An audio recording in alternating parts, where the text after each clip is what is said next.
Tebow bring Denver its first postseason appearance since 2005. To do so, the Broncos must defeat the man who was their opening day starter at quarterback, Kyle Orton, who comes in here with Kansas City playing the spoiler role, they hope, today.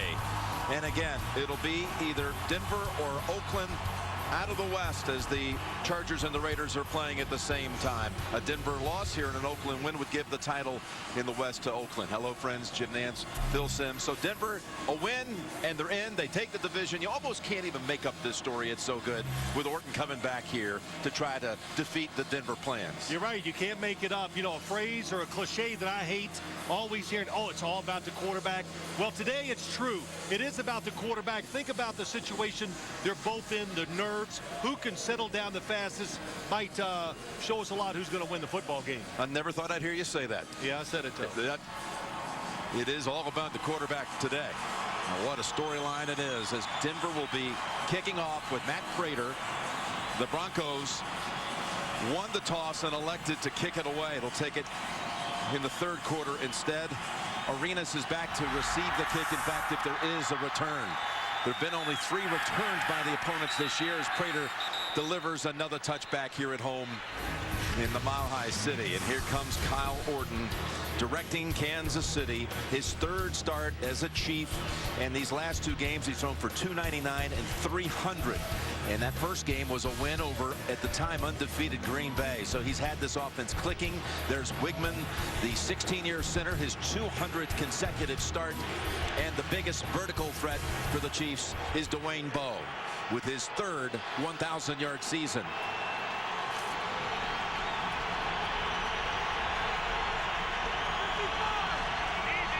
So Thomas Jones is the running back. Jackie Battle is inactive today because of a foot injury. And it's Jones. He's met a yard behind the line of scrimmage and falls forward for 2 yards, carrying Doomerville with him. The Denver defense that sends 3 defenders in all to the Pro Bowl, including Doomerville, including Von Miller, the rookie, who's playing for the 4th consecutive game with a cast on his hand because of ligament damage in a wrist. And Champ Bailey, who's going for the 11th time. Bruton, by the way, starts for Brian Dawkins, who is out because of a neck injury.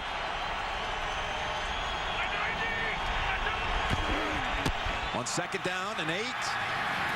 Little cutback, picks up only 2 for Jones. All right, Phil, give us a little philosophy here. Well, I think the big story here today, can the Kansas City Chiefs give Kyle Orton enough time to throw, play action pass, bring the linebackers up, look at the separation of room that he has to throw it, down the field, gets to play the big play to Terrence Copper.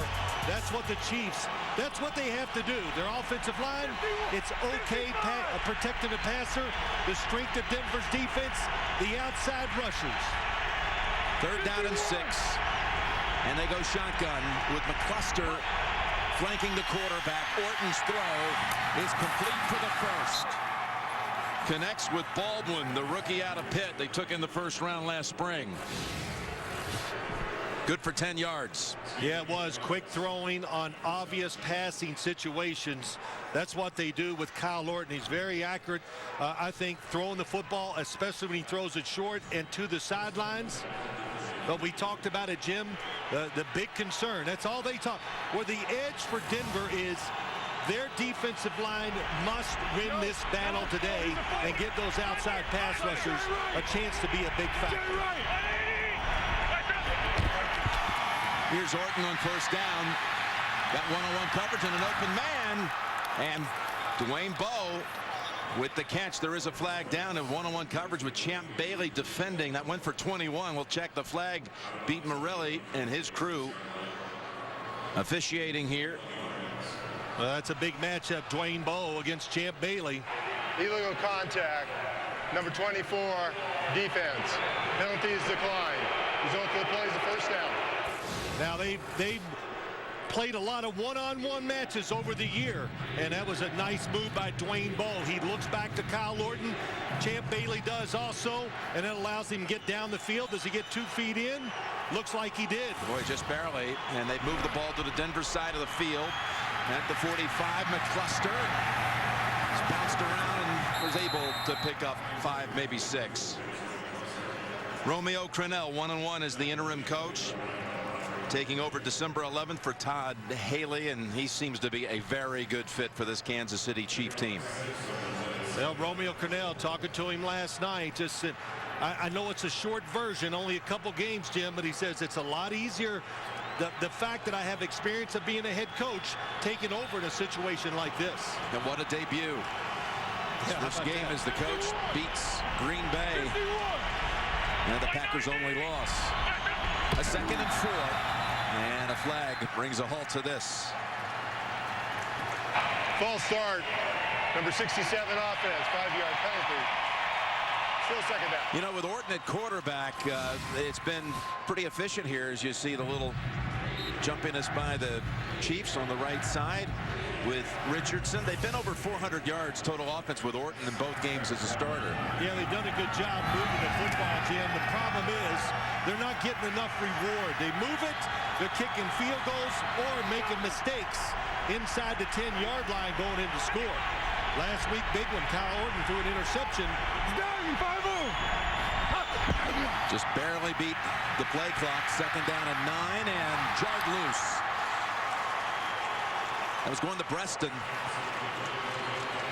DJ Williams coming in and popping it out. Incomplete. Yeah, there's a free guy on the inside. DJ Williams, he just runs through it, almost gets the interception. He was trying to cover McCluster, the two guys that this Broncos defense, they picked out.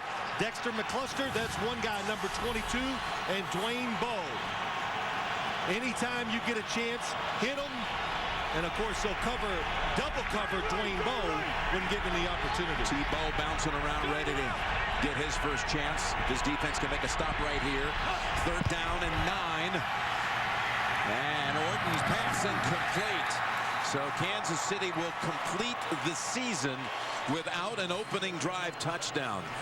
All 16 games failing to advance it down to the end zone. Only team in the league without one this year. Well, good coverage on the outside and a very safe throw by Kyle Orton.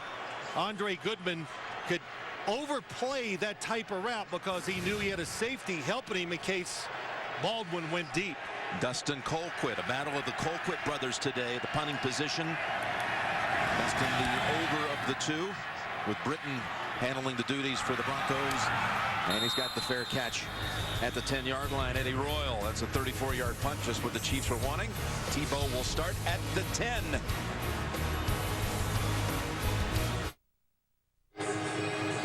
Back here in Denver, Jim Nantz and Phil Simms. And the Broncos with Tim Tebow with their first possession. And Tim telling us on Friday this was the best week of practice with the Broncos they'd had all year long. Actually, we'll call it from the 11, and they'll run it to begin things on their side with McGahee picking up a couple. It's the 2nd youngest offensive line in the NFL, second only to Seattle. The veteran, if you will, 6th-year man, Chris Cooper, who the Bronco coaching staff felt was Pro Bowl worthy this year. McGahee has his 4th 1,000-yard rushing season. And it's coming with 3 different teams now in his career. Buffalo, Baltimore, and now Denver. The Broncos, the #1 rushing attack in the NFL. On 2nd and 8, running the option. And it is well covered up as Ball is stopped for a loss of 1. We've got an update. Back to JB and Boomer. Baltimore looking to clinch the AFC North. And the #2 seed in the AFC playoffs. What a way to start the game. Ray Rice is going to take off 70 yards. Everybody perfectly blocked. 7-0 over the young upstart Cincinnati Bengals. Jim Nantz, Phil Simms. All right, guys, and that's exactly what Ray did in a playoff game at New England. Remember that a couple years ago, went 80 yards on the first play of the game. And if Cincinnati loses that game, Tennessee would take the wild card berth. And the 6th spot on 3rd down, Tebow is stopped 2 yards short of a first by Derek Johnson. Well, very conservative play calls by the Broncos. You know, one of the things I wanted to say, Jim. As you see Greg, the former Raven, on that line. And Johnson making that tackle, his first Pro Bowl. And McGraw is out today with a high ankle injury, so Piscatelli takes over for him. Where are we going to finish there, Phil? Well, I was thinking maybe they would let Tim Tebow and the receivers give him the flow of the game early, but John Fox likes to play it close to the vest. Colquitt's punt to Arenas. Got a nice block, and he's past the 40. And then triple teamed at about the 43. 51-yard punt, 12-yard return. Good starting field position for the second series for Orton and the Chiefs. The NFL on CBS is sponsored by Southwest Airlines. Find our fares online only at southwest.com. GMC, now during the GMC holiday event. Trade up to the best Sierra ever and get some of the best offers of the year. And by Bud Light, the official beer sponsor of the NFL. Here we go. All right, this AFC playoff picture that had so many different possibilities at the beginning of the day, but the Jets losing to Miami, they're out. And again, Tennessee, reviewing that situation again, the Titans need both Denver and Oakland to win their home games, as well as a Baltimore victory over Cincinnati to give the Titans the 6th spot. Is that all? That's it. Okay. Of course, Cincinnati can take care of business by beating Baltimore and claim that 6th spot outright, but they're down 7 early.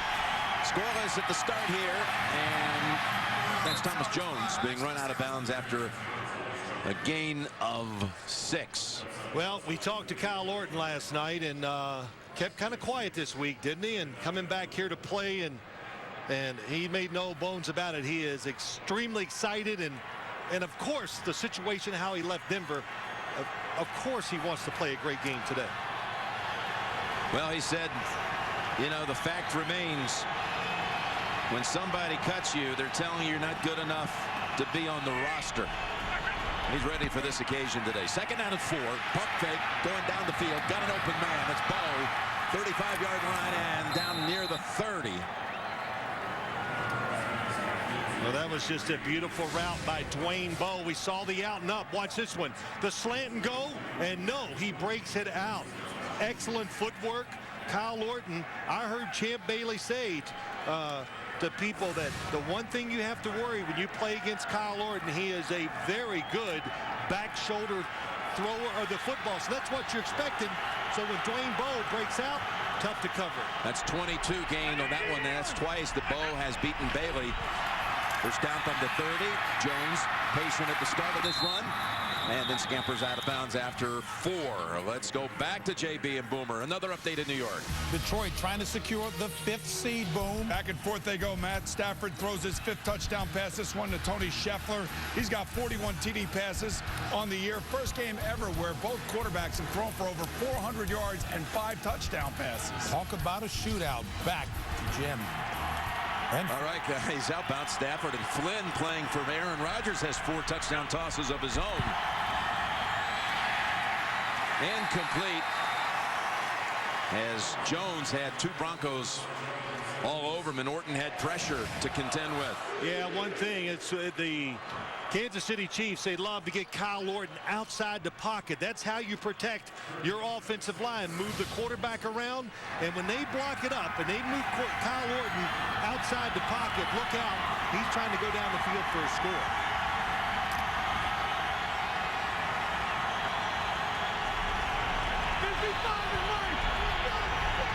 Terrence Copper comes in as an extra receiver. He had a good game last week against Oakland. 3rd and 6. And that is incomplete. Thrown in the direction of Steve Breston. Goodman defending. Yeah, it's good coverage by Andre Goodman one more time, and Kansas City keeps everybody in to help protect Kyle Orton, so there's very few options to look for down the field. Ryan Suckup comes in with Colquitt to hold. He's made 24 out of 29 on the season.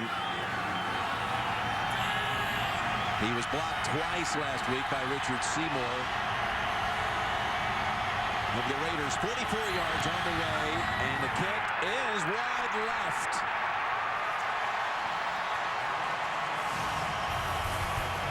So the Broncos will take over at the 34. Scoreless first quarter at Denver.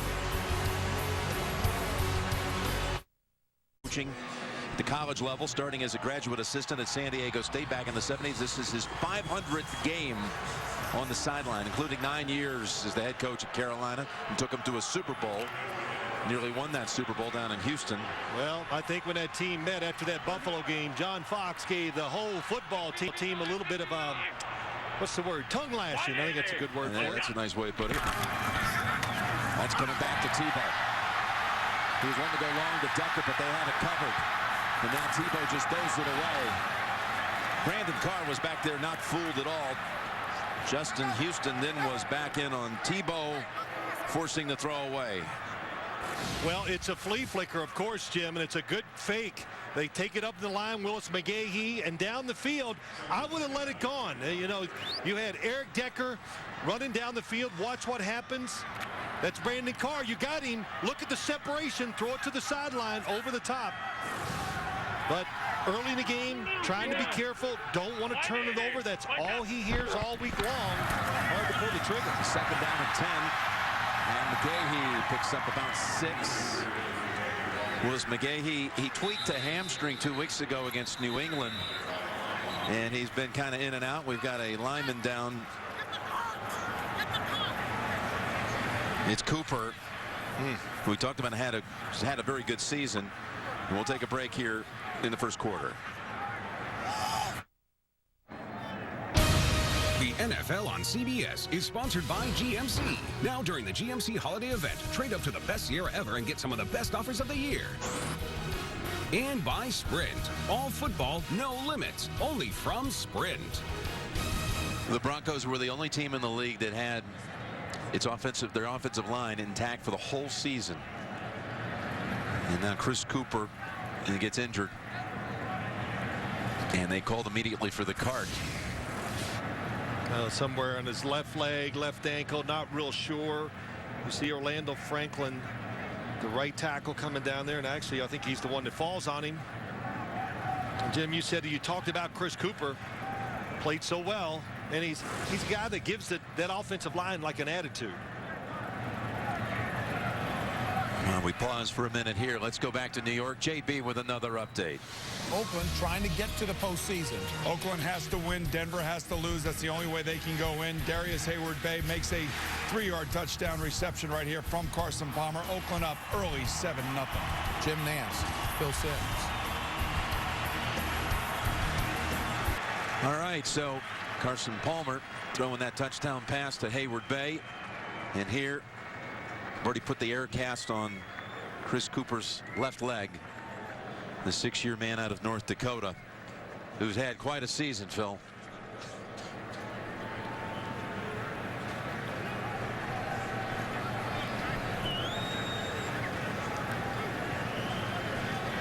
Ryan Clady, who's a really strong presence at left tackle, gets a lot of attention, rightfully so, but Cooper at right guard.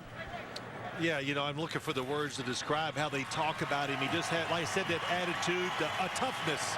There's no doubt you need at least 2 or 3 really tough guys in that offensive line, and Chris Cooper was one of them.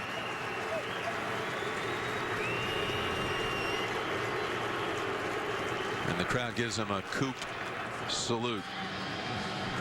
Russ Hochstein will be coming in for him, the former Patriot. Keep your fantasy football season going with Playoff Challenge and compete against the nation for a chance to win $5,000. Sign up at cbssports.com/challenge. So it's a 3rd down again. 3rd and 4.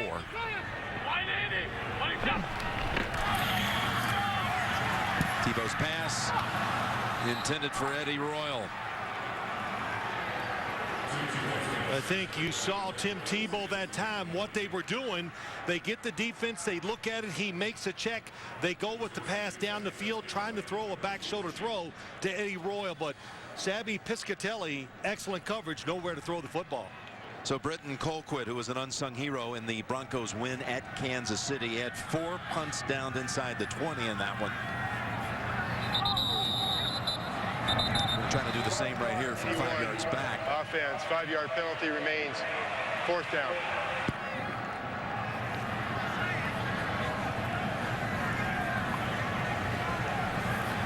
Be punting to a returner right there. It ranks number 3 in the NFL punt return average. Javier Arenas, who had 7 punt return touchdowns while at the University of Alabama.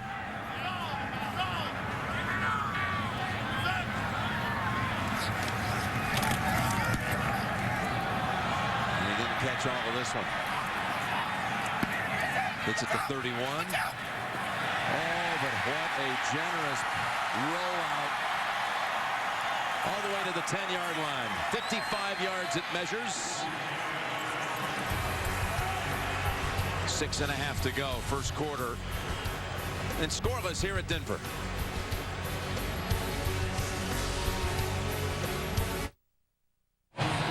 Well, when you have two sons on opposite sidelines, this is how Ann Colquitt shows no partiality to the two boys, Dustin and Britton.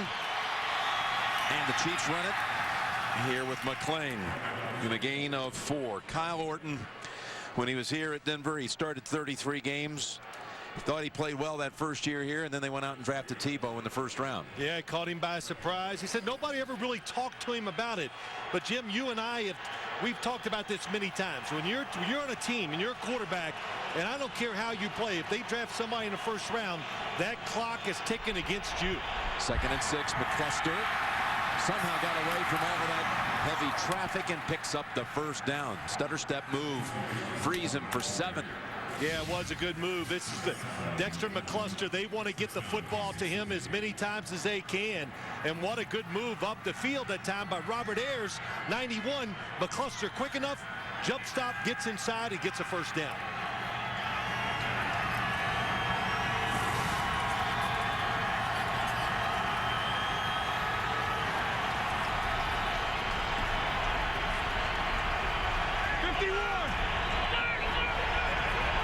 Three in the backfield behind Orton. And the Broncos came rushing through there. It looked like the Chiefs didn't know who they were supposed to block. Marcus Thomas was in the backfield in a hurry. Yeah, just a lot of confusion here. You could see Leonard Pope pointing to the left. And I think what they wanted to do, Jim, is go down the field, but the pass protection was not there. So Kyle Orton, good job of getting rid of the football. Talking to Dennis Allen, defensive coordinator of the Denver Broncos, they want to be aggressive today. What's that mean?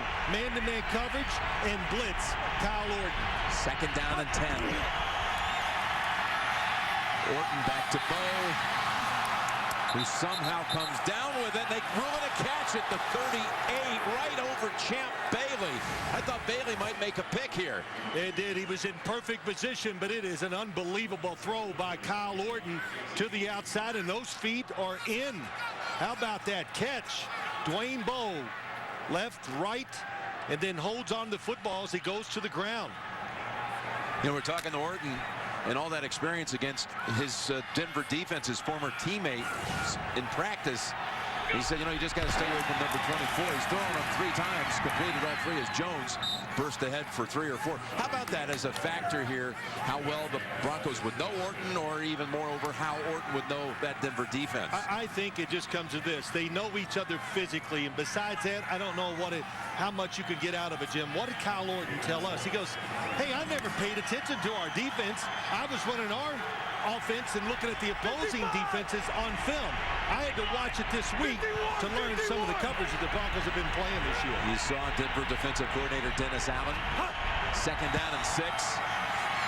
Orton's got all kinds of protection, and he's got another completion. They rule him down. That was Bowe with his 4th catch of the quarter. Goes for 5. Back to JB and Boomer in New York. Jim Nance, Phil Simms, a Packer record coming up. Well, Matt Flynn has done something that neither Aaron Rodgers nor Brett Favre.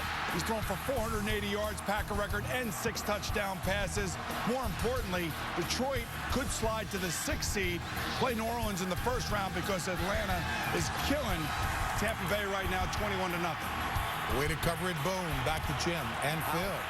Wow, 6 touchdown passes by Flynn. 3rd and 1 here. Jones, Thomas Jones. Looks like the spot's going to give him the first. Well, it's a good job. Little things always count in situations like this.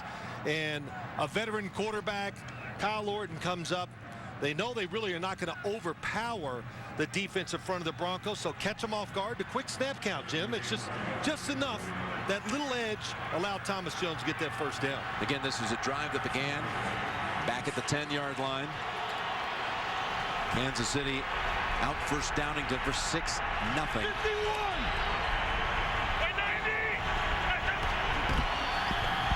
Good play action fake. Got the ball down the field and incomplete. This time Bailey reaches in, denies the completion to Baldwin. Back to New York for another update.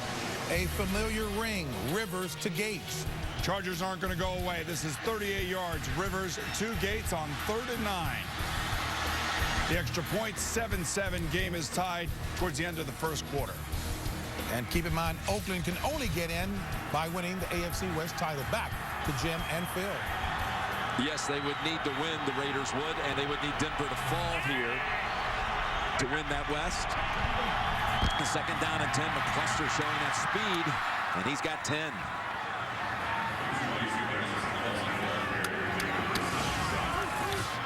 Watch what they're doing. You got the Denver Broncos thinking pass. Look at the nice block. Ryan Lilja, the left guard, makes the hole there.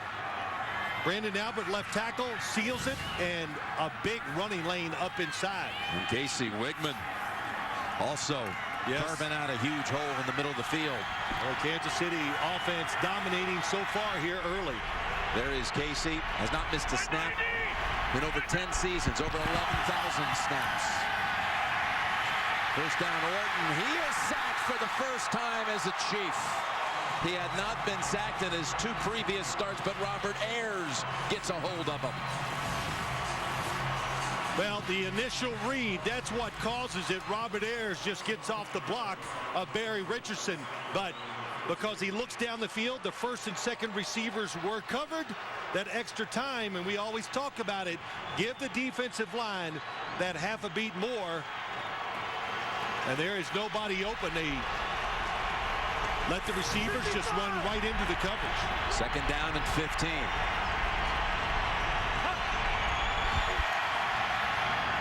We get a lot of it back. They lost 5 on the sack, and Bo with another catch. Well, I know it's early. It's the first quarter, but I can tell you this. That football is coming out of that hand of Kyle Orton pretty clean. Nothing but spirals, and they are right on target. You've always liked the way he throws the football. Well, there's nothing to argue with about that. I think every year he stayed in the NFL. He said it last night. I am getting better physically, and what he means by that, when he sees something, he can be accurate and throw the football exactly where he wants it to go. The veteran was 68 prior starts, 34 and 34 record. Chicago, Denver, and Kansas City. Hands it to McCluster on 3rd down. He's got the first, and he's down to the 22-yard line. Ryan Lilja again helped open a hole for 16. Well, you got to give a lot of credit to Bill Muir. This is their favorite draw play. It's a little sprint draw. He's going to run out. Look at that. They read the outside in, and that was awesome.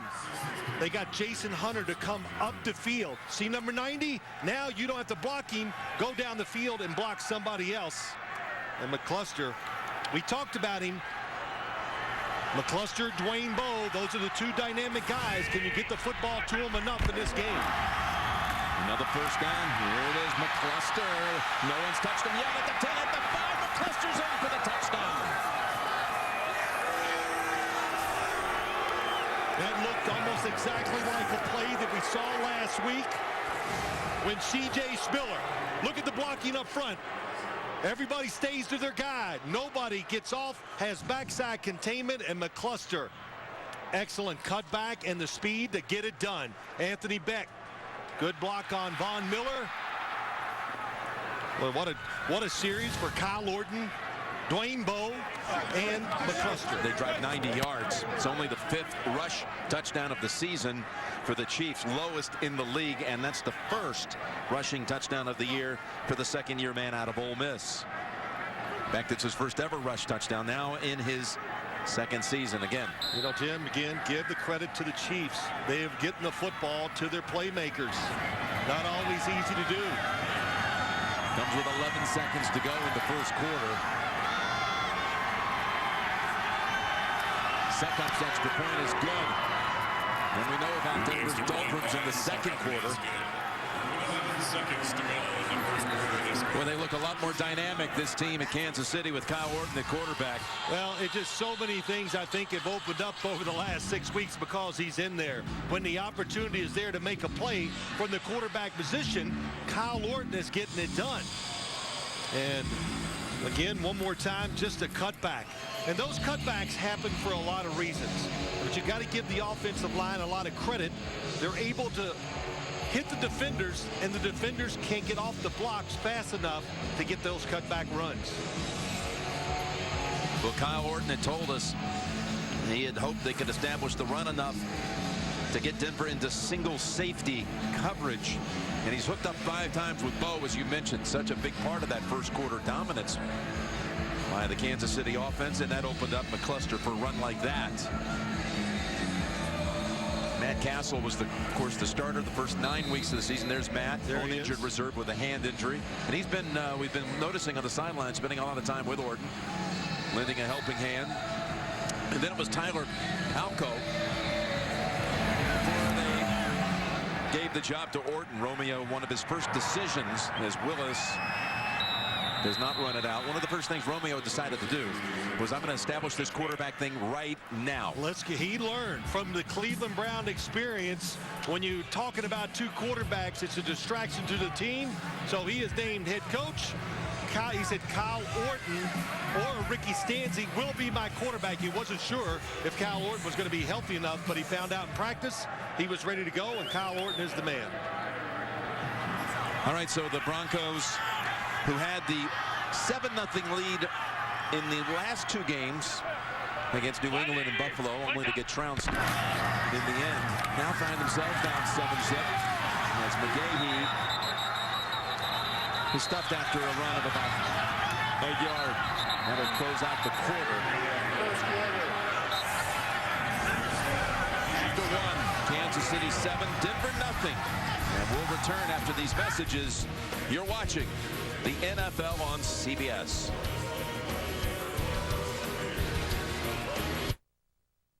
It was a one-sided first quarter. 9 first downs for the Chiefs, none for the Broncos. That 90-yard touchdown drive finished off by McCluster from 21 yards out. And we start the second quarter. Jim Nantz and Phil Simms here in Denver, with the Broncos facing a 2nd down and 8. Well, we talked about it, Jim. You got to get your quarterback into the game. Either let him run it a couple times, but give him some easy throws to get his confidence going. Pivots, looking, being chased by Ali, and completes the throw. That's Larson with the catch. I really thought, just look what they do. They had very good success. A little counter option look. The first time they played a few weeks ago, the Denver Broncos, they ran the football 55 times, and they ran every kind of option you can run. They had the speed option, the 3-man option, the give and go. They did Eddie Royal coming in motion, handing the ball to him on receiver sweeps. 3rd and 1. And a flag first, as you saw Larson limp to the bench. He got chopped on that tackle. False start. Number 68 offense. 5-yard penalty, remains 3rd down. You go from a quarterback keep with all that power and that surge that Tebow can give you to now you have to bring in all kinds of different options. Well, and I thought the Kansas City Chiefs, I was anxious to see some of their changes from the first game a few weeks ago. Today, they're putting more people at the line of scrimmage, and they're not trying. They're trying to shoot the gaps. In other words, be more aggressive up front and make the Denver offensive linemen have to think about who they're blocking. And if you make an offensive player think, you make him slow, that's when you take advantage of him. Broncos trying to get their first down. 3rd and 6. Tebow cradles it and cuts for the first. Runs it for 7. Well, they have it squeezed from the outside in. Watch Tim Tebow going to the left. That is just a good block on the outside that allows him to get out there. And then watch Tim Tebow. You know he's a veteran runner switching hands with the football, but the block down the field that time, Travis Daniels was over the tight end.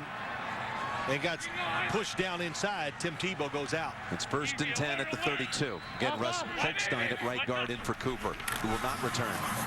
It's McGahee running to that right side.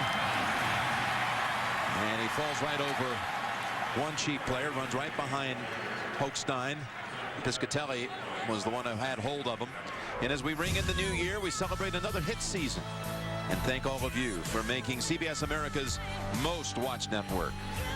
You know, Jim, that last play, that's what won the game, really, when it's all said and done for Denver when they played Kansas City. They just mushed it. They handed it off in the offensive line. You couldn't tell where the runner was, but every time you looked up, it was a 5-yard gain. Yeah, they ran for 244 on the Chiefs. Oh, look at this move. That's McGahee, who's hit high, who's able to break free from Derek Johnson. He's got another first down and a gain of 11. Yeah, it's really a good job. Russ Holstein, the right guard, along with Orlando Franklin. Look how they push everybody down. And, again, the tight end, Eric Fells. And the wide receivers on this football team, they are tremendous blockers. And Eric Decker, he's the best. Boy, Piscatelli had a hand in there inside the face guard. Was able to fight off and make the stop after a gain of 11. First time now in Kansas City territory. And another big run by McGahee down to the 35, and that picks up 14. This time going behind Orlando Franklin. Yeah, this is the one you got to always prepare for, the old give and go. And it's a read. And again, it's good blocking inside. Holstein gets a nice block. Orlando Franklin, the right tackle. 2 successive plays. His block gives them the extra yards. New set of downs at the 35. It's Ball, who carried it 30 times against the Chiefs in the first matchup. He is brought down for a loss. Doubled up there by Javon Belcher and Justin Houston. Well, when you watch the Broncos play, that's the triple option that time. Now they do a counter option throw, which worked. The triple option lost yards. And this one here, just good blocking up front. Zane Beatles, the left guard, what a good job pulling around and helping Tebow get a few more yards. Ball was set back for a 3-yard loss. Second down and 13. Keep it, keep it, keep it. Fake to him. Tebow with time. Has a completion to Thomas. Demarius Thomas. And the Broncos continue the drive. This one good for 17. Yeah, you know, Jim, one thing you're going to get when you play, you're going to get single coverage outside. Now you look down the field, it's open. Throw the in cut, but he waits. And then what a nice adjustment by Thomas. He comes down, there's the cut across. Doesn't like it, he sees Tim Tebow move. What a quick move by Demarius Thomas to break it back outside. Thomas over 400 yards in the month of December, actually tied Calvin Johnson for most receiving yards in the month, including 2 over 100. McGahee short side, and he is thrown down by Amon Gordon. Just a 1-yard run. Now we hear from the Bronco bench that Spencer Larson, remember, he caught the pass and then got tackled. It's a knee injury, and it is not expected to return. One thing we can expect from Kansas City today, talking to Romeo Crennel, is man-to-man coverage outside. They want to make Tim Tebow make accurate throws down the field. Try not to give him any easy, no easy completions. It's the 10th play of the drive coming up. And it's McGahee plowing ahead for about 4. So Spencer Larson, the starting fullback, is out for the game now. Larson was on the receiving end of Tebow's first ever touchdown pass in a game against Kansas City last year. A little fake inside. Tebow, you think he's going to run it, and he throws a pass to the outside. But this is the pace, the style of game that John Fox wants. And I think that we knew that. All he talked about is let's don't turn it over and get back to what gave us a chance to win. Lance Ball wide to the left. Eddie Royal coming over. Tebow keeps it, and he's able to get away from Holly. Tebow taken off near the first, ball's out. And it is recovered by Houston. Justin Houston. It was Kendrick Lewis who knocked the ball loose. It looked like Tebow was going to fight for first down yardage. And on the 12th play of the drive, the Broncos give it away.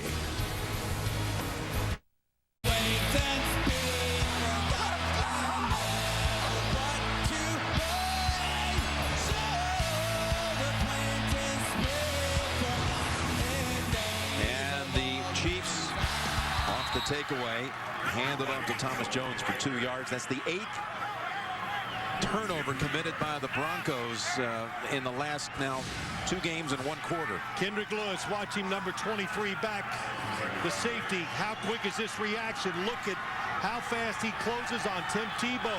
Tom Bahali lets him get outside and aggressive. There comes the fumble. What a job. Knocked it out. It's a 2nd down and 8. The Broncos have kept the football for over 6.5 minutes before coughing it up. Orton has a man underneath wide open. It's McCluster. And he's got a first down and plenty more out to the 36, gain of 19. How about Chargers-Raiders, JB? Chargers doing their part to knock Oakland out. And after a pass interference call puts the ball on the 1-yard line, in goes Mike Tolbert. They take a 14-7 lead. Remember, if the Raiders lose, Denver automatically wins the AFC West no matter what they do. Back to Jim Nance and Phil Simms.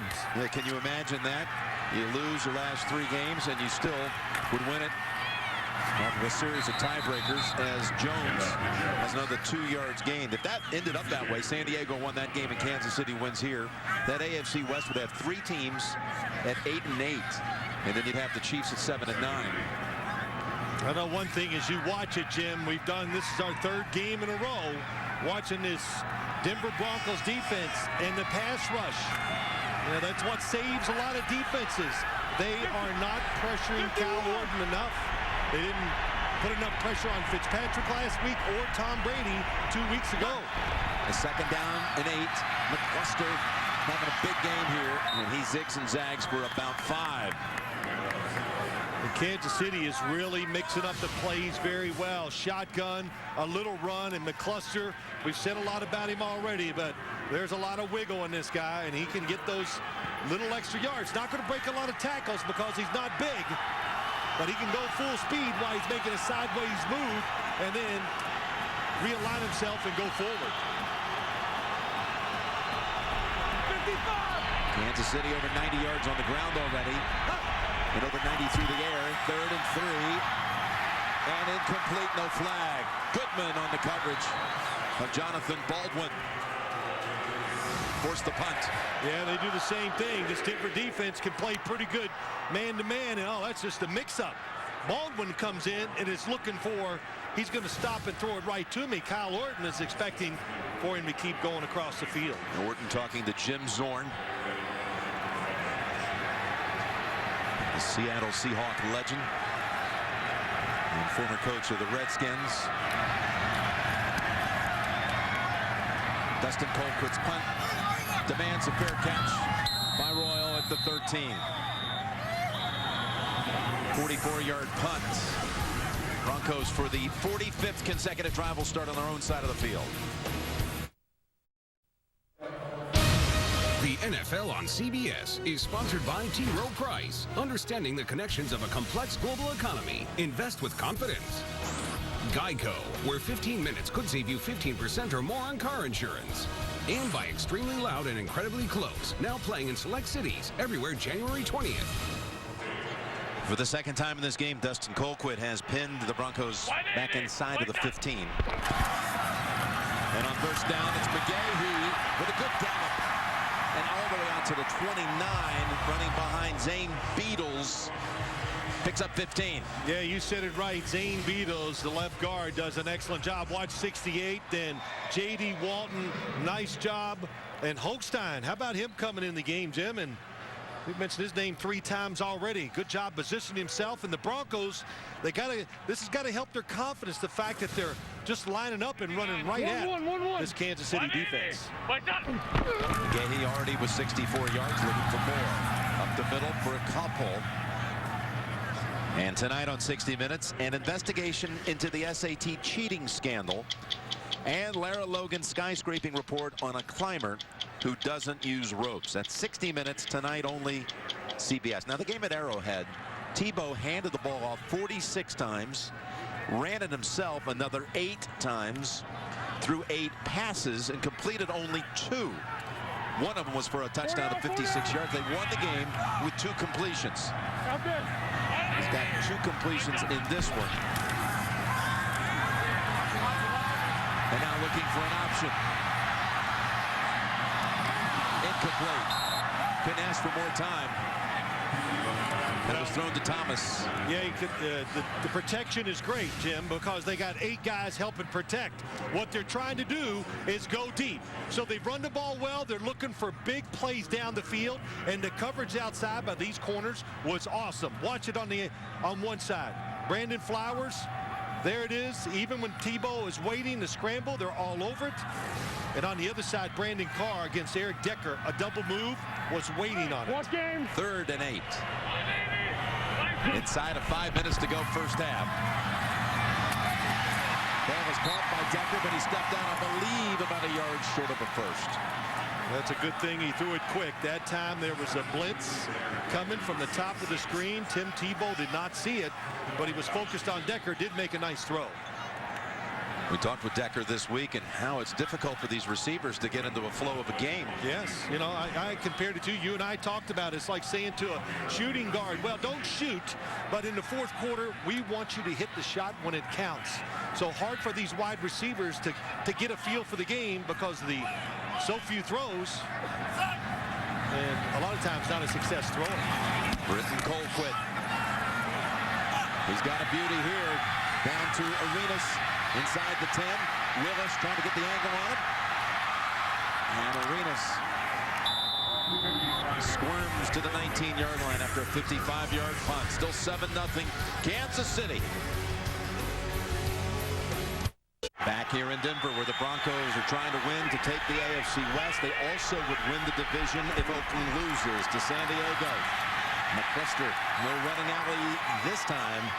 Held to just a yard by Marcus Thomas and DJ Williams, but he's had quite an afternoon so far. Yeah, he really has. It's more than anything, Jim, it's the timing of the calls. They're catching the Broncos defense off guard with some of the runs. Now that one, just a nice cutback and a talented runner with speed to make it happen. 2nd down and 9. McCluster, he has that career-high rushing total, but now he's going to be backed up by about 6 or 7 yards as Marcus Thomas makes a play for the 2nd straight down. Marcus Thomas, number 79, he comes in unblocked. So the threat of the blitz, the timing was perfect by the defense. So the assignments were confusing for the offensive line. That's why Thomas was unblocked. When that happens, Jim, the linebackers come up there. The quarterback has to slow it down to let the offensive linemen figure out who they're going to block. It was a loss of 7. Bringing 3rd and 16. Staying on the ground. And Thomas Jones gets the 7 yards back, but it'll be 4th and 9. And a 3-and-out for Orton and company. Well, that's just good game management by Kansas City, not taking a chance, understanding their own football team, and not feeding into momentum or the crowd noise here. So it's Eddie Royal, who has 1 return for a touchdown this year at Oakland, 85 yards. Dustin Colquitt, who is #1 in Kansas City history in career gross and net average. He's a lefty. His brother Britton for the Broncos is a righty. And his father, Craig, won 2 Super Bowl rings for the Pittsburgh Steelers back in his day. Jeremy Horn and some of the Chiefs are down there. They say, wait a minute, they say Denver touched it. But the officials say, no, they didn't. That's a 60-yard boot. So the Denver defense, led by Marcus Thomas on that big drop for a loss, forced the ball back to the Bronco offense. The NFL on CBS is sponsored by Dodge Grand Caravan, the right tool for the job. And by Bose, the official home audio sponsor of the NFL. It's a 7-0 game here in Denver with the Chiefs on top. Now make it 46 consecutive drives beginning in your own territory. This says a lot, too, about not forcing any turnovers here in recent weeks. Although the defense did make a stand a moment ago. They actually say the ball was touched at the 26, so it was brought back 5 yards, 55-yard punt. And McGahee got past the first wave and then is brought down by Belcher as we come to the 2-minute warning. That's a 7-yard rush. You're watching the NFL on CBS. Coming out of the 2-minute warning, and a reminder coming up, the Sprint halftime report. JB, Dan, Shannon, Boomer, Coach Coward, all the scores and highlights as the studio's been cranking out all those great updates today on this very busy and important day, week 17 of the NFL. So fewest points scored in the last 2 minutes of the first half, and allowing the most in the last 2 minutes, 60-10. Now let's see if they can change the tide on that. They've got a first down as McGahee keeps driving the feet all the way out to the 45. He's had quite a first half here. 12 yards picked up by McGahee. He broke the tackle of Kelly Gregg. Yeah, it's good blocking inside. Zane Beadles pulls up in there, but really it's Willis McGahee. He just dodges Kelly Gregg and makes him completely miss the tackle. So Denver, you know, not a hurry-up offense kind of style they have, but they have 3 timeouts, and they're running it well. He has 86 of their 126 yards total. Given 2 more. Denver with 3 timeouts.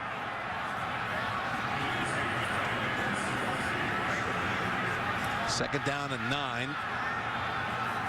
Well, there's no use worrying. Time is really, in my estimation, remember what this offense is. So don't expect it to say, oh, we're going to just spread it out and throw it all over the place. They have to be careful. They're only down 7-0. Don't force it. And on a runner with Tebow up the middle. And he crashes to the Kansas City 49, picks up 4. Timeout called by Denver. It's first with 54 seconds.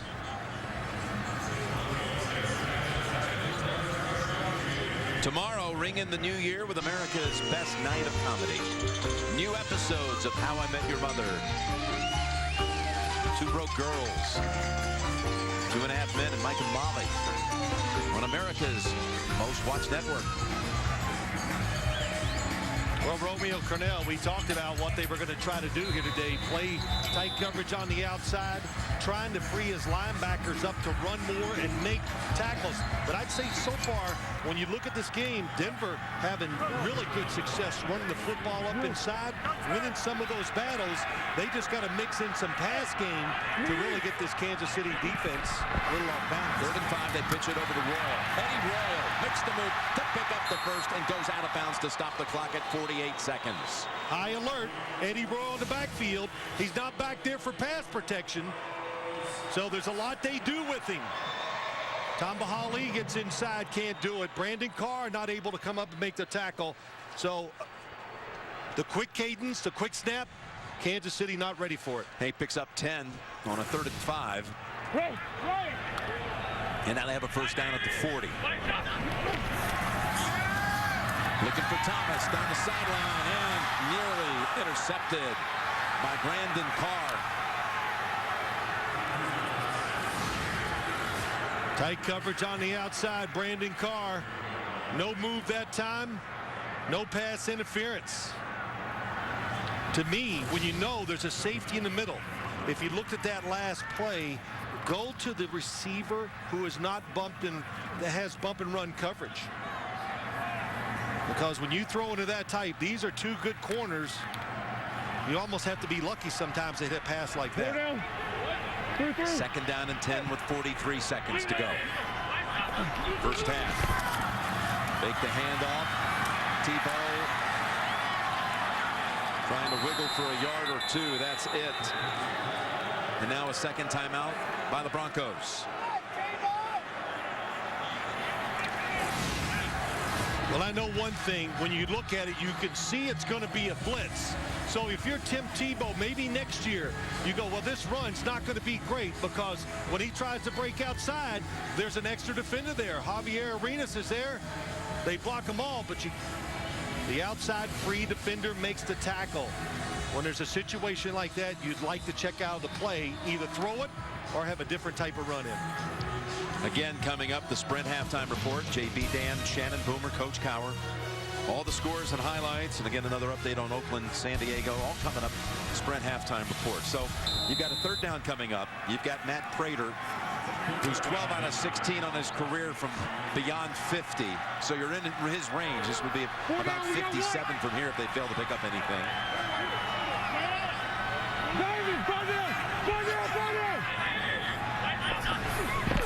Broncos from the gun. That's wide of the mark. Intended for Demaryius Thomas. So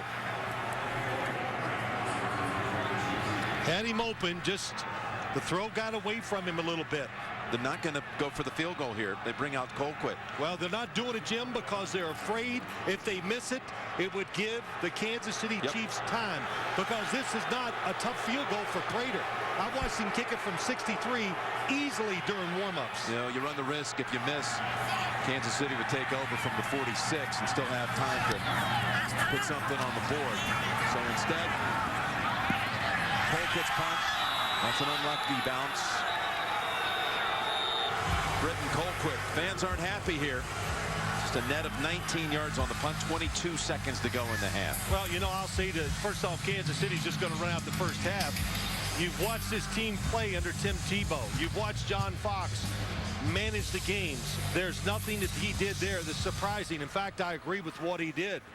Don't take the chance. We said it from the beginning when Denver got the ball. It's 7-0. Play it safe.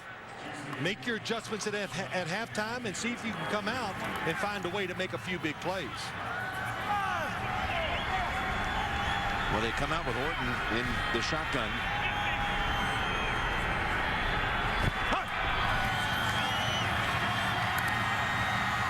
Fires it down the middle. Has a completion and a timeout at the 38. Caught by Dwayne Bowe. Well, you talk about being aggressive. I am surprised about this. I thought they would kneel on the football.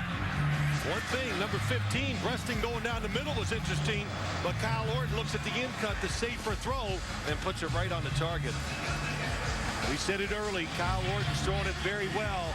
That's a small window, and he put it right in there. Man, look at this, another perfect spiral from Kyle Orton. Jim, you even turned to me and says, boy, I don't know. You can say a lot of things about Kyle Orton, but it's pretty when he throws it. Yeah, he spins it pretty good. Dwayne Bowe at the end of this was slow to get up. And he's still being assisted to the sideline. Looked like he fell on the football when we showed the replay there. But Dwayne Bowe, excellent first half against Champ Bailey.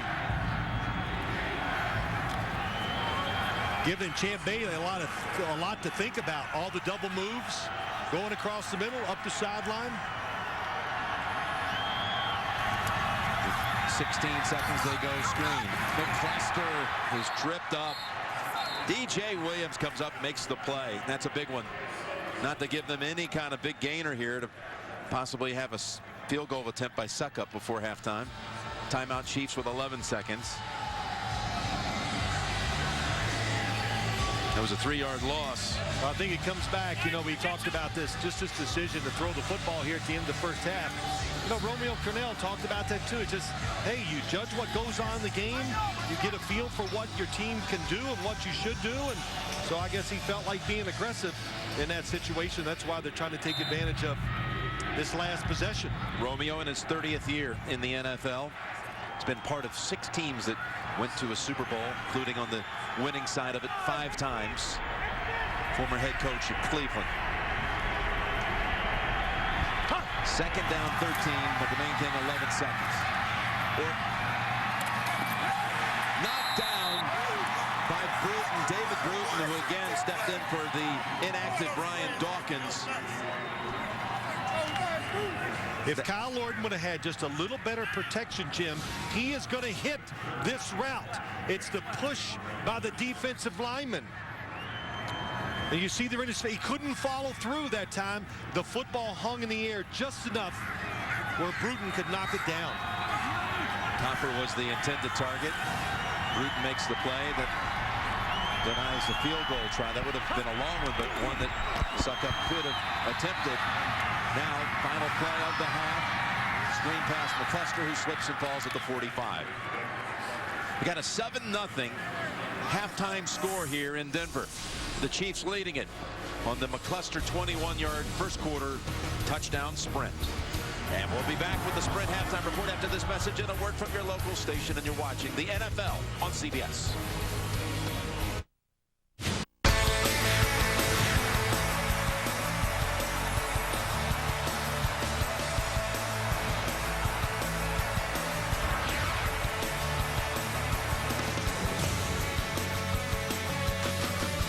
The 7-0 Kansas City, as we have are about to begin the third quarter with the football coming to Denver.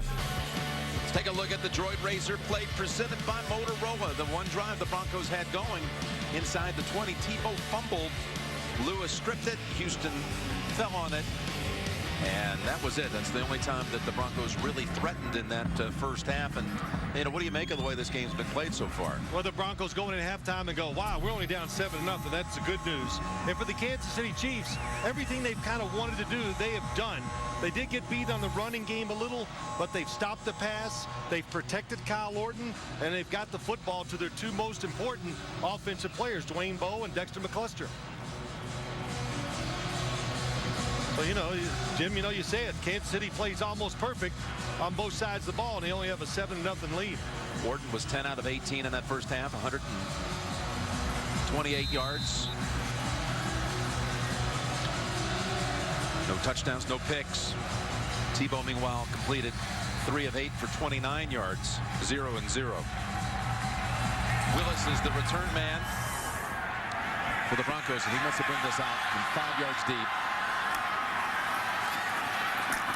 Not a lot of real estate on that short side, and it's right back to the 20.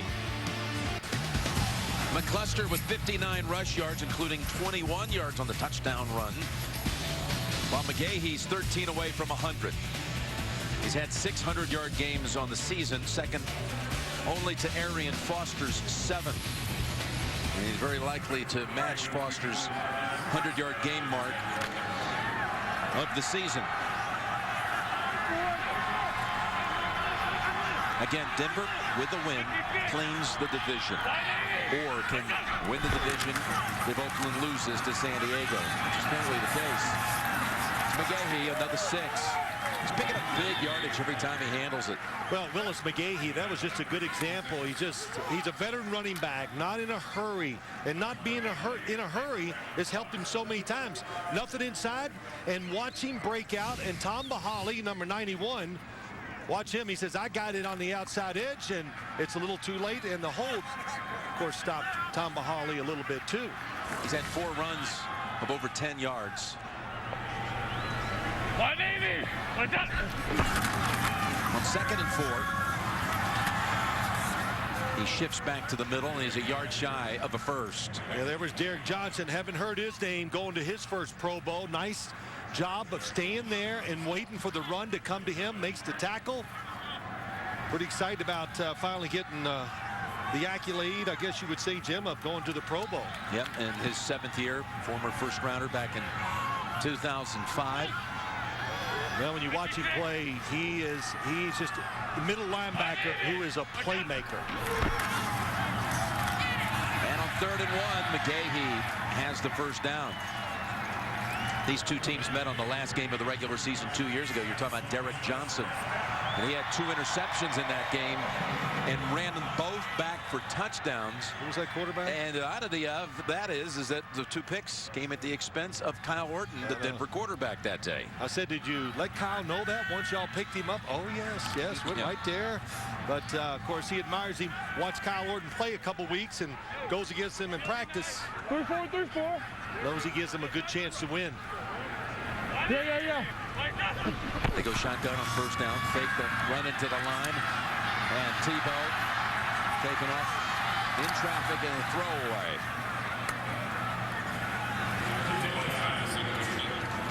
Well, let's be the quarterback here this time, Jim. You're Tim Tebow. Here goes the play as it starts. They're going to do the play action fake. This has been their best pass the last few weeks. They're looking for this spot on the inside. It's covered. And as Tebow scrambles, watch the defenders all run with the wide receivers. You work on this all week. Kansas City Chiefs executed very well against Tebow that time. Tebow telling us he believes he's better, he's more comfortable, more fundamentally sound since that first matchup against Kansas City about a month and a half ago. Second down and 10, Lance Ball. And a good second effort, too, to gain 7. Lance Ball, a former high school teammate of Tebow back in Teaneck, New Jersey. Yep, Tebow was an offensive tackle as Lance Ball was running the football. And, of course, doing well enough to get a scholarship and go down and help Maryland, Boomer Esiason's old school.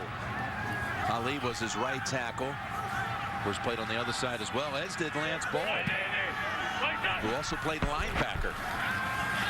Third down and 3, and the Broncos have the first down. The connection with Daniel Fells.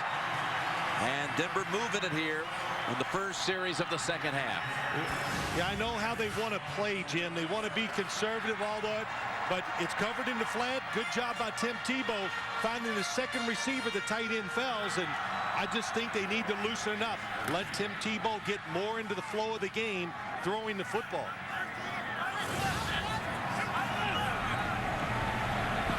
First down from the Kansas City 48.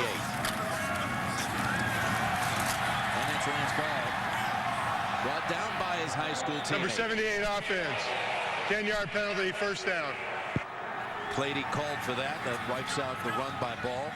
You know, you've been hearing all week around these parts about late season collapses by the Broncos and feeling hexed after what happened at the end of 06, at the end of 08, again at the end of 2009 season, needing wins on week 17 on all 3 of those cases, and they failed to win in this very spot. So another down to the wire finish here in Denver, 4th time in 6 years. I remember those games pretty well. You know, win it, go to the playoffs, don't get it done. Haven't been to the playoffs since 05. Trying to qualify today. First down at 20. Little play action. Just in time, gets it away, but he is walloped on the throw. Thrown in the area of Demaryius Thomas. He is hit by Justin Houston. Well, I think this time, Jim, as you talk about this play, it's a play action pass. Watch the in cut. They're trying to do, again, go for the big play down the field. On the outside, that's Savvy Piscatelli. Good coverage. Here's the in cut. Tim Tebow sees it, and is going to throw the football in there, but the pressure and the hit makes it go off target. But at least that time, he anticipated it and decided, okay, it's worth the risk, and he threw it down the field. Second down and 20. And that run is good for only 2 yards for McGahee. You know, the one thing I notice as I watch it, and we talk about Tim Tebow, is that he's got to learn what is open in the NFL. And I know John Fox, Jim, you heard it. That's all he talked about. Let's don't turn it over. Let's don't turn it over. But in this league, sooner or later, you got to make plays too. That run was not well received. Not well received around here, but it gave McGahee 100 yards on the game. 3rd rusher of the year to top 100, to reach 100 against Kansas City. Fred Jackson, Sean Green, the other 2. 3rd and 18, and it's a sack. Alan Bailey, the rookie from Miami, ends that series that was promising until the holding call on Clady. Well, yeah, 3rd and 18, not much they can do, and it's another blitz coming from the outside, and Tim Tebow had no resources but to step up to avoid the pressure, and Bailey, nice job getting the sack. You're going to call that lost 3. And Britton Colquitt. See if he can pin Kansas City back deep again.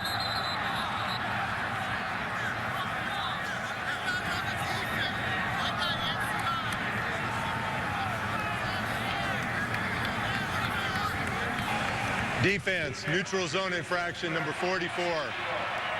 5-yard penalty remains, 4th down. Britton Colquitt has, coming into the week, as many 50-yard plus punts, tied, in fact, with Shane Leckler and Andy Lee both of whom are going to the Pro Bowl. So Britton's had a very good year. As I mentioned, he was an unsung hero in the win in Kansas City, playing that field position game. Ball is fumbled. Ball is fumbled and recovered by Willis. And the Broncos will take over at the 20. Javier Arenas couldn't handle it. And you know what happened? He had so far to run to get in position, and then at the last second, there's the fair catch signal. And the fact that he came from the middle of the field, almost to the sideline, Jim. Remember the last one, he wanted to get there, because the last time he let it bounce, and Denver picked up 20-some yards. Well, this is what Denver's been wanting. They're going to finally start a drive on the opponent's side of the field. First drive in 48 drives. Plus, it's been a long time since they got a takeaway. They had not had one the last 2 weeks when they were thumped by the Patriots and the Bills. Now they have one from the Kansas City 20. And that's McGahee, who looked like for certain would lose a yard or two. Instead, picks up 5. Yeah, what a job by Willis McGahee. We just talked about it, Jim. Look at the penetration by the defense of the Kansas City Chiefs. Glenn Dorsey, Kelly Gregg, both in the backfield. But McGahee waits, sees a little opening, and picks up 5 yards. McGahee telling us a couple of weeks ago, he feels like I'm more open to run it here, feeling like a rebirth of his career, as he is met right away by Dorsey for no gain.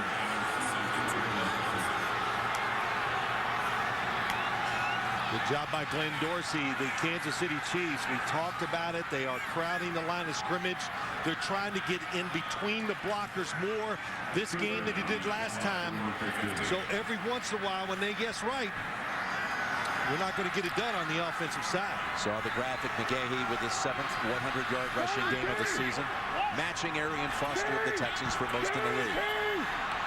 3rd down and 5. Holly coming in on Tebow and able to get away. Now reversing field and throwing incomplete.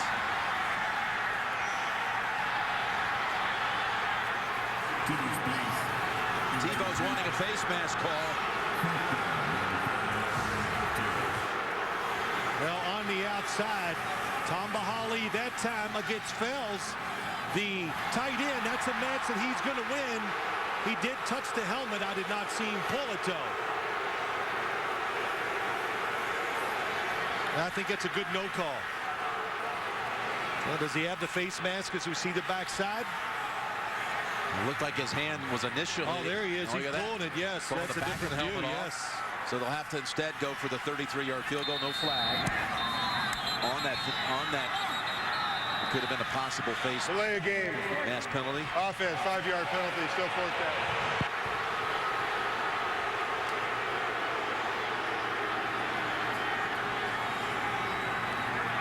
John Fox is yelling, I'm sure, about that penalty, Jim, as you saw we saw in that second replay, grabbing underneath and pulling it. Yeah. A huge no call. So Matt Prater backs up another 5. The thing to watch with Matt Prater when he kicks the football, watch how fast it gets up in the air. In other words, it's not going to climb up in the air. It's right off the foot. It's high. We call that a launch angle. Is that, yeah, in golf you do that? Yes. 38 yards to put points on the board with this opening drive of the 3rd quarter.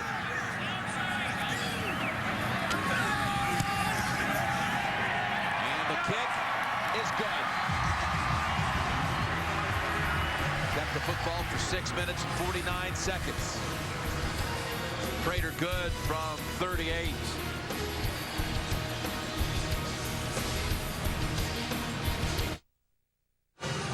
John Fox has not let up about that no call when Hali had hold of Tebow's helmet. Would have given them a 1st down. Yeah, there's a good look at it there. Fingers inside the face mask, then grabs the helmet underneath. Yeah, it was actually 2 different occasions it could have been flagged. And Fox did not let up here for the better part of 2 minutes. Technically, it was 2 drives for the Broncos. We've not seen Kansas City's offense out here for 7 minutes of the half. They had the giveaway on the fumble punt. So now we'll still see Kyle Orton come back out with a 7-3 lead. The NFL on CBS is sponsored by Southwest Airlines. Find our fares online only at southwest.com. Cross-brewed Coors Light, the world's most refreshing beer. And by the redesigned 8-passenger Honda Pilot, the SUV made better. And you may have seen number 82, Dwayne Bowe, on the bench. He injured his neck right before the half. Questionable to return, and Orton has an 8-yard hookup here with Steve Preston. Got injured with seconds to go in the first half across the middle.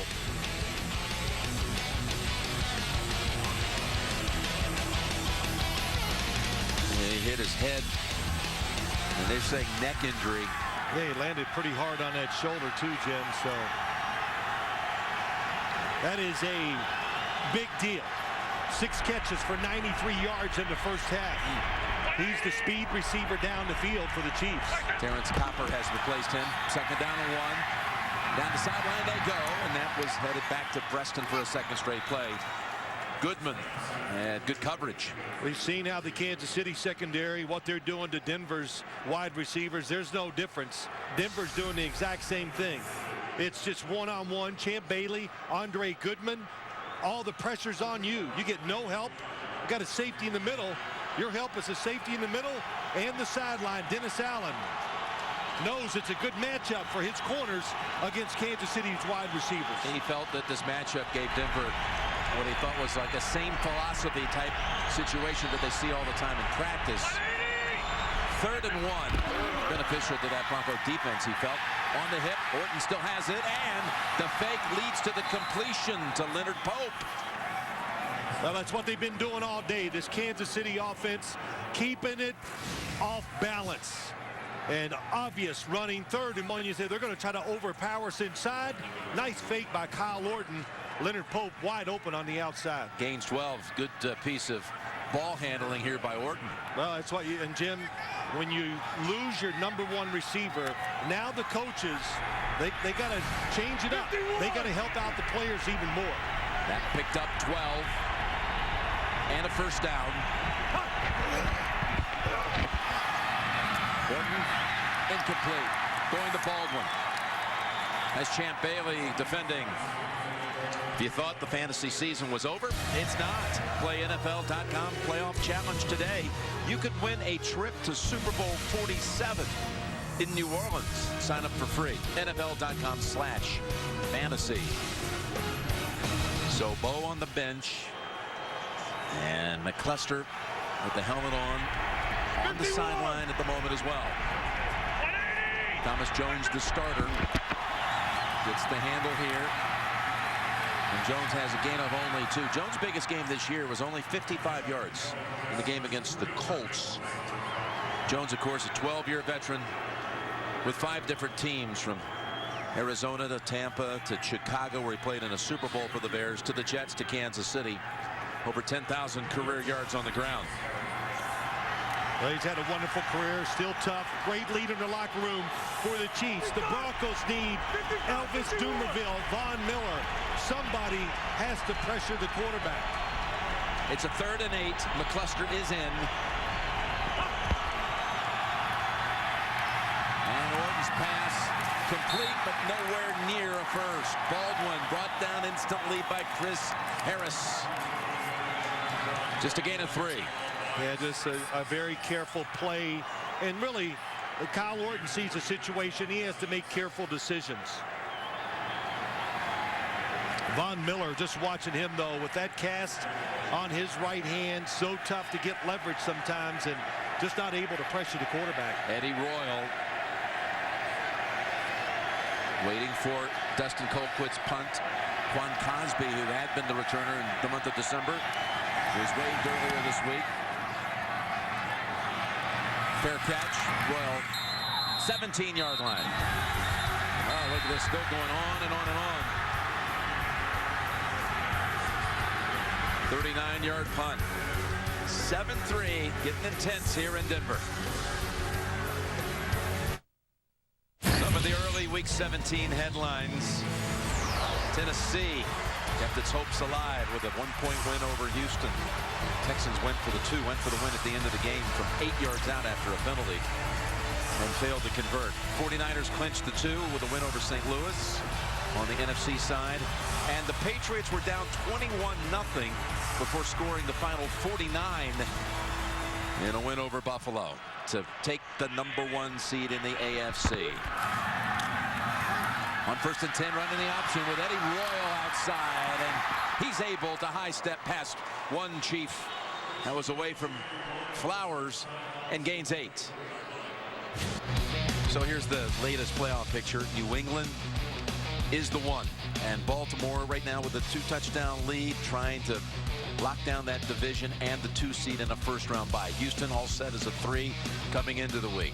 Denver with a win here or an Oakland loss will win the West and be the 4 seed. Pittsburgh tied currently with Cleveland at 6-6. Inside for a first down. That's a run of 3 for McGahee. Here's your NFC playoff picture, Phil. Green Bay finishes 15-1. Matt Flynn today, 6 touchdown passes. 49ers get a bye in home field for that divisional round. New Orleans, in the way Atlanta is stomping on Tampa at 42-7. It's going to be Detroit at New Orleans and Atlanta at the NFC East winner.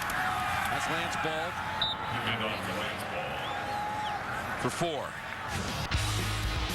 How about Tebow today? Bad. Well, so far it's not been too much, Jim. You know, they've tried some option plays. Can't find anywhere to run the football. And not a lot of open receivers down the field. That was the big one. The fumble when he got outside. And Kendrick Lewis fast enough to run him down and make him give it up on a scoring drive probably. But some of these 4-12 just got to be a little more aggressive in his decision making when it comes to throwing the football down the field. On 2nd down and 6, it's Ball. Picks up the first down. Again, he was able to shift and get away from an early hit and gain 7 in a first. Yeah, you know, Lance Ball, you talked about it, teammates with Tamba Ali in high school, but that was Belcher, the linebacker, who read it and came through untouched, but not able. Lance Ball saw him at the last second, slowed down, and Belcher went flying by and missed the tackle.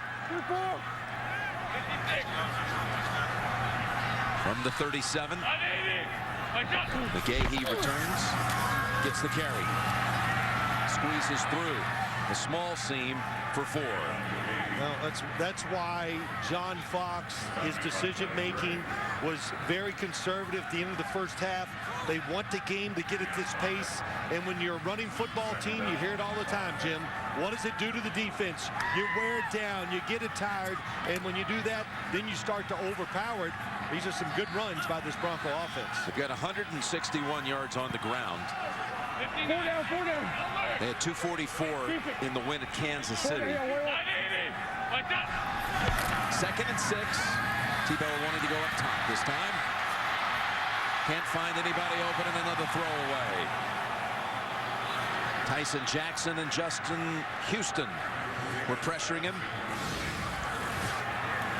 Well, watch Eric Decker. They're looking for that pass across the middle, and it's there. He does not throw it, and Eric Decker makes another move, thinking, well, if he scrambles, maybe he can find me on the second look. But the initial look, Eric Decker was wide open. And that's, you heard me say it in the first half, Jim, that's their favorite play. They've had good success with it. He's 1 for his last 7 throws. And he's got a 3rd down and 6. Batted down at the line of scrimmage. That was Wallace Gilberry, who ends the series. Punting time for the Broncos. That was a good job by the Kansas City defensive line. Watch them when they come off. Everybody stays in their lane. Then Gilberry, reading Tebow, jumps and knocks it down. But they're playing to make sure he doesn't scramble. They want him to stand in the pocket throw down the field into tight coverage. All right. Britton Colquitt again to send it down to Arenas, who fumbled earlier in this quarter.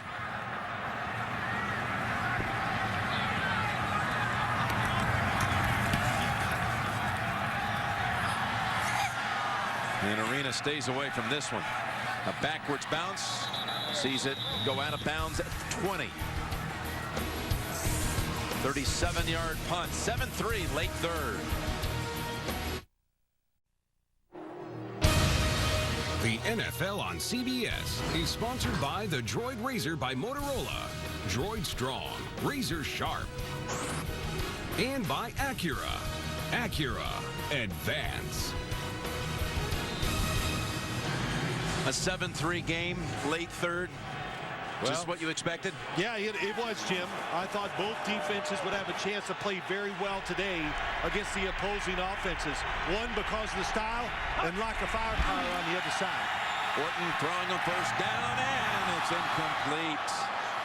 That was McCluster, the intended target, and we intend to send it back to you, James Brown, with Boomer Esiason. Cincy narrowing the gap. Remember, if Cincinnati wins, they're in. Baltimore's playing for the number 2 seed if they win.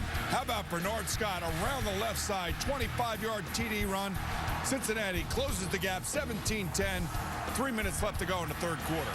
Jim and Phil. All right, still all kinds of possibilities here.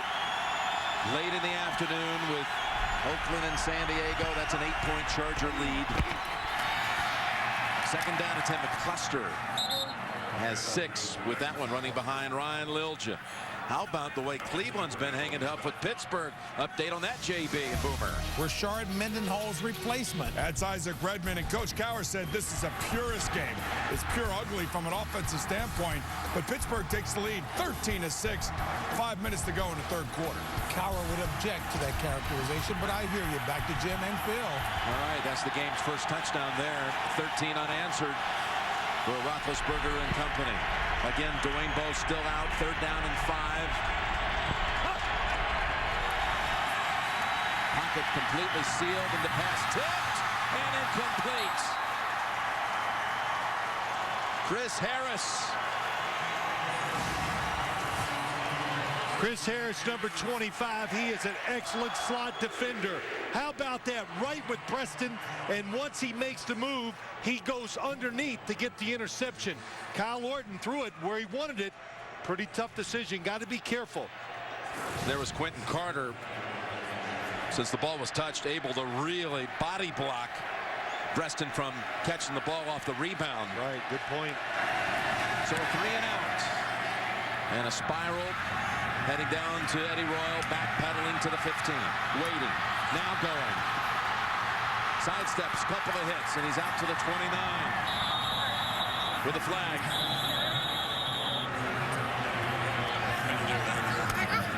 It's 58-yard punt, 14-yard return. During the return, illegal block in the back, number 34 of the receiving team. 10-yard penalty, first down. Timeout. Called on Kyle McCarthy, so that'll back up Fox's squad. You see the rushing totals for the Broncos today, kind of a similar pace to what they put up at Arrowhead. That's McGahee carrying a couple of Chiefs with him for 4 yards. Kansas City had 9 first downs in that first quarter, have managed only 3 since.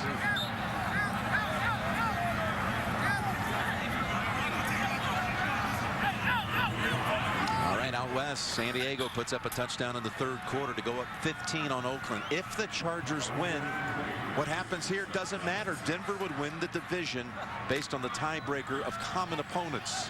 It would also mean Cincinnati would be in, no matter what, as the 6th team in the second wild card. Second down and 6. Pitch to Jeremiah Johnson. He's got that speed to get him to the outside. And he's got a first down. We'll close the third quarter. Kansas City leads at 7-3. After that 12-yard run, Denver will have a first down to start the fourth. You're watching the NFL on CBS. We're back for for the fourth quarter. We've had one touchdown that came in the first. McCluster running it from 21 out. Field goal by Prater in the third from 38. Jim Nantz, Phil Simms, Lance Barrow producing, Mike Arnold directing, and the whole crew on hand. This important fourth quarter for the Broncos. Opens with a running play up the middle and 8 for McGahee. Now the Broncos have seen games like this before. Suckup missing from 44. That defense keeping him in it. Ayers with a sack. And Tebow getting a little encouragement from John Fox. It's fourth quarter time. It's Tebow time. Perhaps what he's... Well, John Fox is saying be patient. Hang in there. Lance Ball. He is blocked up for no gain with McGahee. Tebow in his career has won 8 games as a starter. He's now 8-5, and 6 of the 8 wins. His team trailed in the fourth quarter. He brought them back to win it in regulation or overtime. Well, you know, you look at today's game, not a lot of opportunities. We've shown a few plays where he should have thrown it down the field. But all week long, we talked to John Fox. You know, Tim Tebow talking to himself, and he heard it from the coaches. Just don't turn it over. On 3rd and 2. That is Lance Ball picking up the first. We've got another update. Back to you, JB and Boomer in New York. San Diego putting a hurting on Oakland right now. Bronco fans going to be happy to see this. Phillip Rivers 13 yards to Vincent Jackson. And as you just said, Jim, if Oakland loses, it doesn't matter what Denver does. They would win the AFC West. All right, back to Jim and Phil. Yeah, Denver, thank you guys, not only would win the division, but Cincinnati would gain the wild card if Oakland loses. It would eliminate Tennessee. A flag. Both men on the field. Defense. Penalty is declined. Result of the play is a first down. Flag surfaced well after Lance Ball was brought down after a carry of 6. He was a little gimpy getting up. McGahee back, and he didn't look so good either. So stable a couple of plays ago, but he's staying out there, coming back out there. McGahee slices in there for another 4. Well, that was close. Willis McGahee, he breaks that tackle, and there is nobody back there to tackle him except Lewis, who's about 30 yards back in the middle of the field. So you talked about it a little bit the last drive. This offensive line, they kind of overpowered and wore out the defensive line of Kansas City when they played in Kansas City, doing it here again today in Denver. They got both McGahee and Jeremiah Johnson in the game, and that's McGahee up the middle for another first. And what they're doing, they're just lining up in a 3-4 defense, making it really tough. Linebackers can't get off the block, making it easy for the linemen to get up on the linebackers. Now that's the key. This is a linebacker-oriented defense Kansas City has. The defensive lineman's job, contain the blockers, let the linebackers run and make the tackles. First down. And the 8th play of this drive, all 8 plays have been runs. That was Lance Ball for 3. Hand off to Lance Ball. And just a reminder, the playoffs begin next week. And we'll be there on Sunday. We don't know where at this point for wild card action. Not sure of the time either. That'll be set later tonight. Of course, our day will begin with the NFL Today presented by Southwest Airlines. They got McGahee limping around. Ball has been shaken up on this very drive. Ball's back out. And he is down to the 36 into the arms of Glenn Dorsey.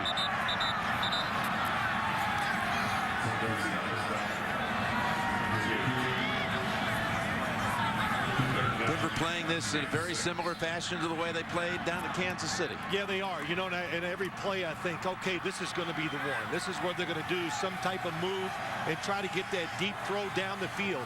The one thing I've marveled about this Denver offense, 3 or 4 times a game, they have gotten somebody open past the defensive pass coverage, but not today. Mike McCoy, the offensive coordinator. What do we call here? 3rd and 6. Tebow. He gets sacked. They're out of field goal range, and he is. We would have seen Prater on an incompletion. Derrick Johnson and Wallace Gilberry, though, take him out of field goal range. Well, it's a pretty easy play. What they're going to do is try to hit the receiver out in the flat. They fake it. You come across. Kansas City's not fooled. You see them hustle, and then they do a great job of containing Tebow in the pocket. Nobody open down the field. It's a loss of 9. So just when it looked like they might be driving to take the lead, they at least change field position. And this play right here by Willis will be helpful as well. Woodyard officially downs it at the 3. 42-yard punt inside the 5. Look at Willis. That's all you ask him to do. We are back. We send best wishes to Ron Tadano, one of our teammates, under the weather. This crowd has come to life here as Kansas City starts at the 3. Only 3 first downs since quarter 1 and a flag.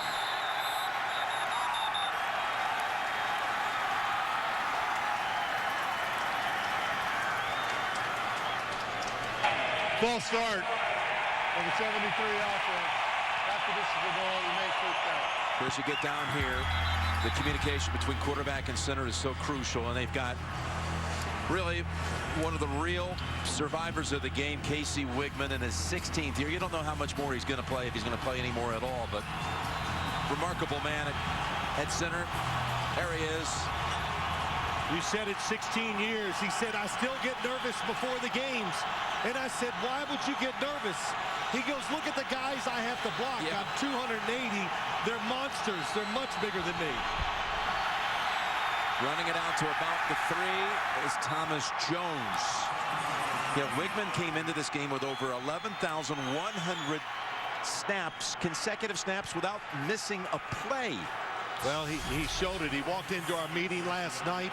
Taped and bandaged. Oh, fingers all taped up, a big sleeve on his right leg, his calf. He shows the wares of fighting in all these wars, but what a tough spot for this Kansas City offense. On second down, the Denver defense is there again quickly on McClain. You know, Jim, they can't really overpower this defensive front. We talked about it from the start of the game. This is where Denver needed the win, was up front. Their D linemen inside are stopping the run. They're not getting much of a pass rush, but this could be a great opportunity to get pressure on Kyle Orton. Kyle Orton, who told us last night he did not feel appreciated here in Denver.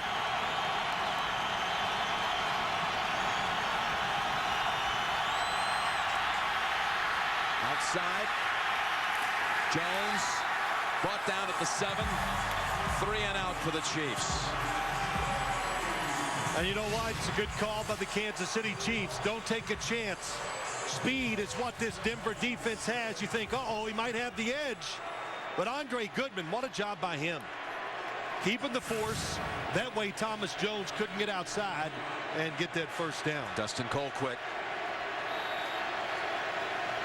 We talked about it too. Got LaRon McClain shaken up. He was trying to make his way to the sideline.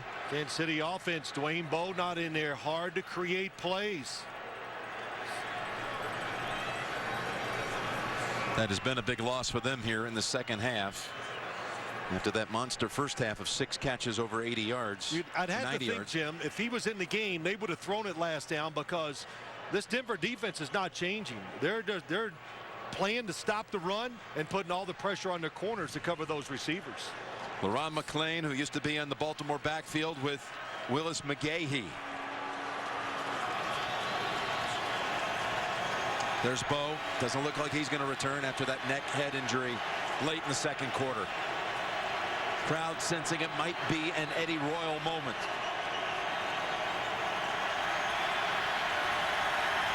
He's on his own 45, waiting for the Dustin Colquitt punt. It was McCarthy who came crashing in. This will not be returned. McCarthy influenced that one. Out of bounds at the 49. Is it another fourth quarter comeback for Tebow? He's down 7-3. The NFL on CBS is sponsored by CVS. CVS Pharmacy accepts Express Scripts and over 5,000 other insurance plans. Verizon, the exclusive carrier of the Galaxy Nexus by Samsung. And by Jaguar. See the new model year lineup at JaguarUSA.com.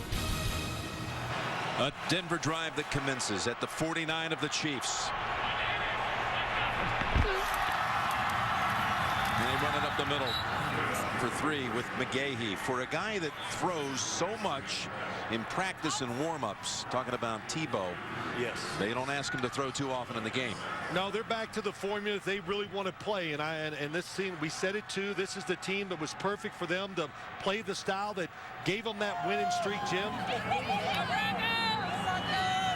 Have you ever seen anybody practice throwing as much as Tim? He sets records. In practice, it's nonstop from the time he walks out. I'll bet you he threw 200 passes today before this game started warming up. 4 out of 14 today. 2nd down and 7. And that's McGahee again plugged up early for only 2. So it'll be 3rd and 5. And they're staying with it, and it's looks like Hochstein is down. Hochstein, of course, the replacement for Chris Cooper, who was injured in the first quarter, and he's done a good job. And we'll take an injury timeout.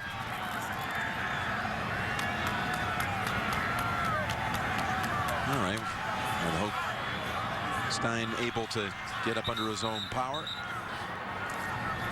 They'll continue action here. This gets really thin on this offensive line. Chris Clark will have to see action. They had a couple of players, Ramirez and Hills, both inactive today. And with Cooper out now, Hochstein off to the sideline. That's it. Here's where Kansas City says it's so tough when you play this offense. If it's 3rd and 7 or less, you still have to play run. And you think, especially with Tim Tebow in the shotgun. So if you put everything into the pass coverage, you're going to leave a big running lane for him to pick up a 1st down. It's 3rd and 5. He hasn't run for a first since the first quarter. Instead, he tosses it here to Jeremiah Johnson for only a yard. So an uneventful 3-play series for the Broncos. Wow, that time. This is the 3rd time they've run this play. And 2nd time for Jeremiah Johnson. This time the pursuit is much faster. Sabby Piscatelli just gets out there. So nowhere to run for the 1st down. And John Fox playing it by the book. Going to punt it one more time and play field position. Inside of 7 minutes. Lonnie Paxton to send it back. The former Patriot. Really just refusing to give Tim Tebow the chance to throw the football in a situation like that. This ball bounces at the 5. It's got the side spin again.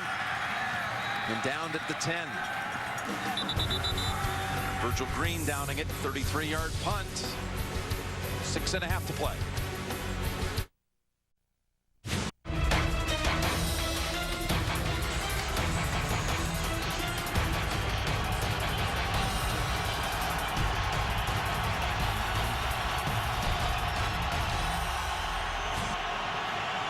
Chiefs from the 11 on 1st down. McCluster. And he's wrapped up by Joe Mays, who's made some plays here in the late going. And this has been a real drought for the Kansas City offense. These last 6 possessions, nothing happening. Well, you know, just trying to find a way to make a play, Jim. Early, they got McCluster involved in the run game. You tried to see they threw the football to him, but without Dwayne Bowe, they can't just line up and say, let's go one-on-one and win this battle. Von Miller has missed a lot of the action here in the 2nd half. The Pro Bowl rookie linebacker for the Broncos. Orton's pass incomplete. He was looking for McCluster, who had Jason Hunter out there running with him. So just like that, it's 3rd and 9 with 5:53 to play. And there's Von Miller returning. It's been hard for him these last 4 weeks with those torn thumb ligaments, unable to really to grab, to get contact, to get separation from the offensive lineman so he can make a move. And no matter what you say, trying to play with your thumb, if you're a pass rusher where you can't grab the offensive guy every once in a while, very tough to be productive. Let's see if they have some pass rush here. They're blitzing on 3rd and 9, and Orton gets it away and gets the completion Jonathan Baldwin, the rookie from Pitt, steps up to pick up the first. It's just terrific pickup by, look at all the people coming on the blitz. And the Kansas City Chiefs, they stole it. They got somebody blocking everybody. Good job by McCluster coming back and making the block so Kyle Orton could throw it to Baldwin down the field. And what a throw. Picks up 15. Boy, he knows that was big. Field position, time, everything. Chiefs have not crossed midfield this half, but they're out of a jam, and a flag is down as McCluster, his play is whistled dead. False start. Number 88 offense.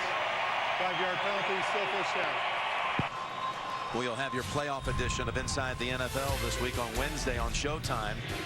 Unscripted, unrehearsed, unpredictable as always. JB, Phil, Chris, and Warren.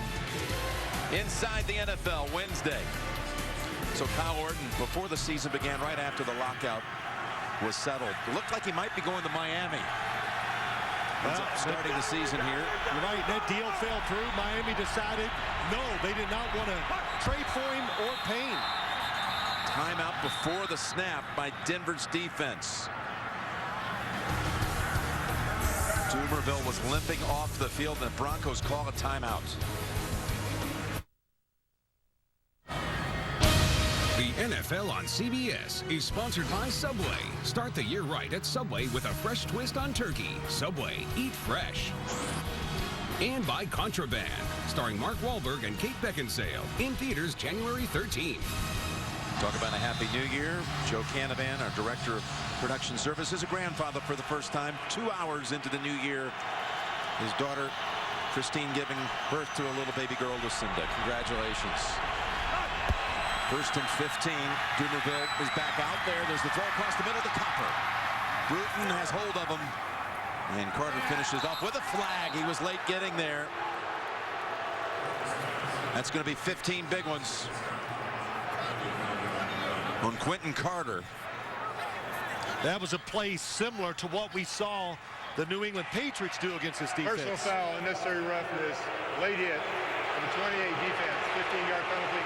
The rookie from Oklahoma will give the Chiefs field position near midfield. Receiver switching position. Defense is confused. Oh, and he leads with the head. That is definitely a 15-yard penalty. Going down to a player that's on the ground, no question. And for the first time in this half, Kansas City is on the Denver side of the field. You know, it's interesting. They've been covering him so well, Jim, then they backed off. Kyle Orton got an easy completion. First and 10, McCluster. And the whole group of Broncos away. Hold it to no gain. So here was Denver winning the field position battle in this half with a couple of good punts. And that last time the Denver offense had it, they did nothing with it. Well, you just can't put so much pressure on the defense all the time, Jim. They've been stopping this Kansas City offense since the first quarter. So, you know, Dennis Allen said, yeah, we want to help our offense out. Give them some field position. 55. Well, they've done it. Second down and 10 with 4:20 remaining. McCluster tackled right away by Dumerville. Sets up 3rd and long. Well, it's a draw play to the outside. They're reading the outside pass rusher, and Dumerville is just too athletic. He reads it, able to get inside and make the tackle. And the Denver defense calls it second timeout on this series. I think it's a good timeout. They're trying to give their offense as much time as possible. We've seen, to say they're not a quick strike is an understatement today. So they're going to need this extra time, Jim, to plod their way down the field to try to get the winning score. What do you think is going to happen with Romeo Crennel, win or lose here? I think his chances to being the head coach of the Kansas City Chiefs next year are very high. I think Scott Pioli, when the season's over, they'll go out, they'll make a list, get the candidates, interview them. They'll interview Romeo Crennel again, and, you know, just my guess, I don't have any inside information. When it's all said and done, I think Romeo Crennel will be the head coach, Jim, mainly because of continuity. You don't want to start over at this stage. 3rd and 15.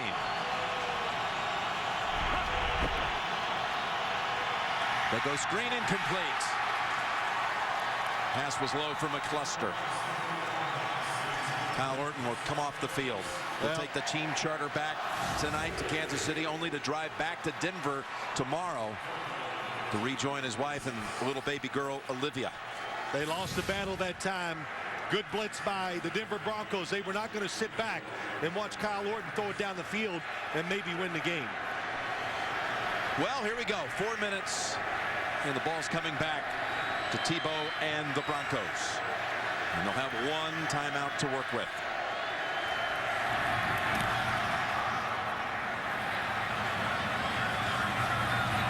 And that ball bounces into the end zone by a foot.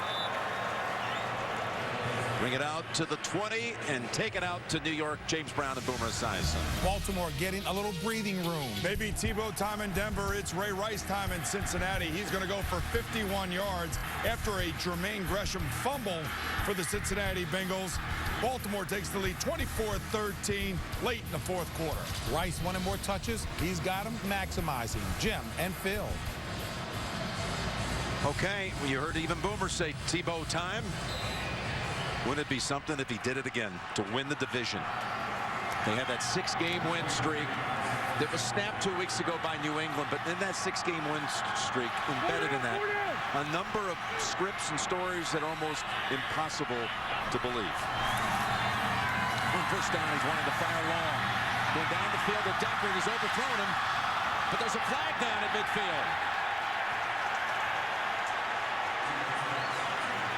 Eric Decker was the receiver.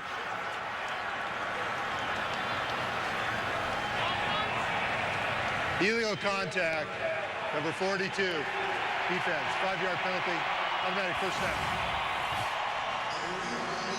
Top of the screen, Eric Decker, little double move. Vizcatelli has it covered, but stuck his arm out, and that's a good call. Just think about it. You're running full speed. Somebody sticks their arm out in front of you. That's going to slow you down and alter the play. Again, that's a 5-yard penalty and a first down. Yeah, that's a big difference between pass interference and holding. That football got away from Tim Tebow. From the 25. And that's McGahee for 4. Denver does not have a 20-yard play all day long. Those fourth quarter comebacks, 8 total wins, 6 of them coming from behind. Boy, has Prater played a role in that too. Goodman's run back against the Jets. The overtime winners by Prater, including what he did against Chicago, tying it at the end of regulation from 59, then winning it from 51. Engineered by Tebow, of course. You know the story. Now can he do it again? 2nd and 6. Fakes into the line. Got a man deep. Nope. Unable to see him. And he is brought down by Justin Houston. Boy, the rookie out of Georgia has had quite an afternoon, including a fumble recovery and a sack right here. Yeah, let's just watch it, Jim. They're trying to create a mess up here at the top. What a job by the Kansas City Chiefs defense. Oh, it won't roll here. I got a little problem with the clicker, but they were trying to create some picks with the wide receivers that time. And Kansas City, they smelled it out, did a great job covering all the receivers down the field. Crucial play here with only one timeout. 3rd and 7. Tebow's pass is batted away. Beautifully played right there by Arenas, who is injured while making the play. Excellent throw by Tim Tebow this time. Eric Decker has been going down the field all day. This time he breaks out, but what coverage by Arenas. You said it. He bats it away underneath Eric Decker that time. Kansas City did not change its style of defense on that drive. They didn't all of a sudden say, well, we're going to give a little and see if you can march us on it. Very aggressive in all their play calls. Contested every single throw. And nowhere for Tim Tebow to throw it. He's looking at Eric Decker this time all the way. Oh, right from the start. One guy, I'm going to throw it to him. He made the right decision. Eric Decker was not open. Completing only 1 of his last 9, and Arenas is still down. second-year man from Alabama. And with one timeout and the 2-minute warning, Denver will punt. I was curious what John Fox would do here, because they're going to punt it.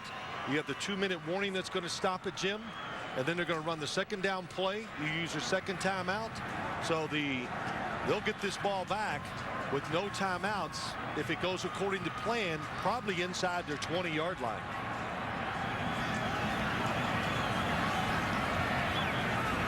So Arenas has to be assisted to the sideline. We remind you tonight on CBS begins with 60 Minutes and an investigation into the SAT cheating scandal, followed by Unforgettable, The Good Wife, and CSI Miami tonight only on CBS America's #1 network. Langford late to arrive out there on that Chiefs special teams unit.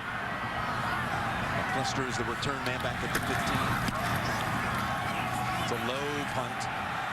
McCluster has a chance to return it to the 30, 35, 37, 17-yard return. Huge return. And that was after a 53-yard punt. So here we are with 2:26 to go.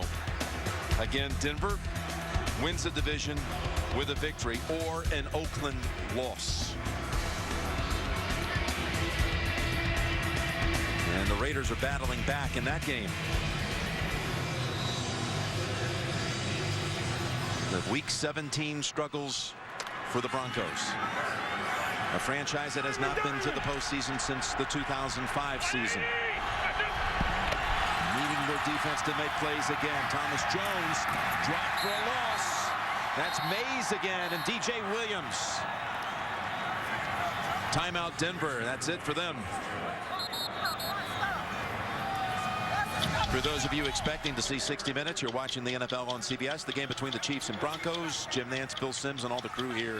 Kansas City leading at 7-3. 60 Minutes will be seen in its entirety after the game, except on the West Coast, where it'll be seen at its regularly scheduled time.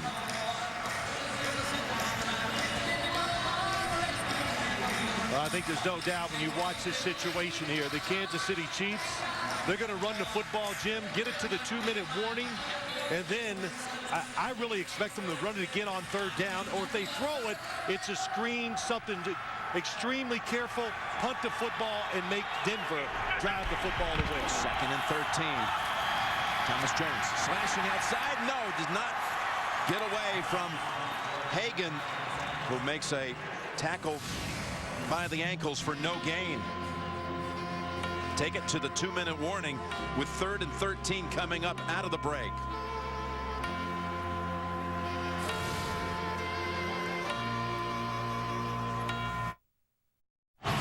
Just believe. That's what they're saying here in Denver.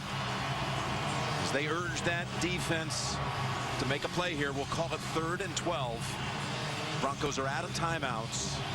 One play to give Tebow a chance to do his thing again. Well, you just look at the time on the clock, know the situation, know this Kansas City offense has struggled since the first quarter to move it. I would be very surprised if they do anything but run the football in a situation like this.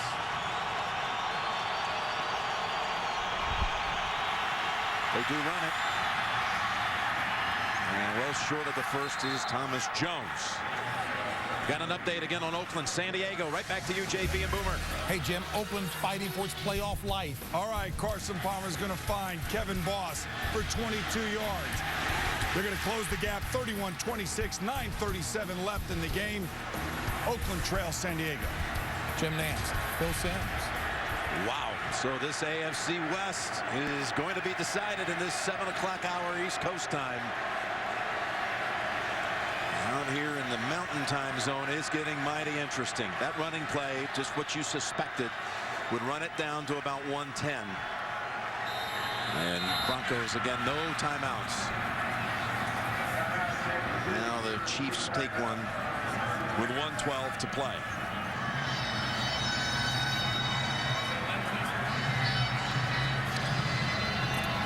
Been a different Kansas City team. They had over 200 yards of offense in the first half when they had Dwayne Bowe. They've been held under 100 yards here in the second half. Yeah, Jim, it was that, but they used the plays that gave them production down the field. And once this Denver defense saw it, they shut it out there, and it was going to be even tough if Dwayne Bowe was in there. They can't overpower them up front with their offensive line. Jackie Battle, their power running back, out of this game today. So, you know, when you put all that together, you understand a little bit more why Denver manages the game the way they do or have today.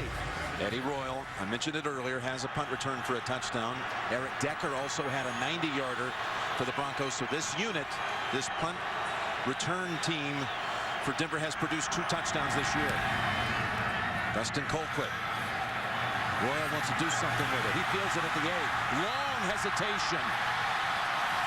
Tries to get the edge, and is brought down to the 16-yard line by Richard Langford after a 50-yard punt and a 9-yard run back. 84 yards to go.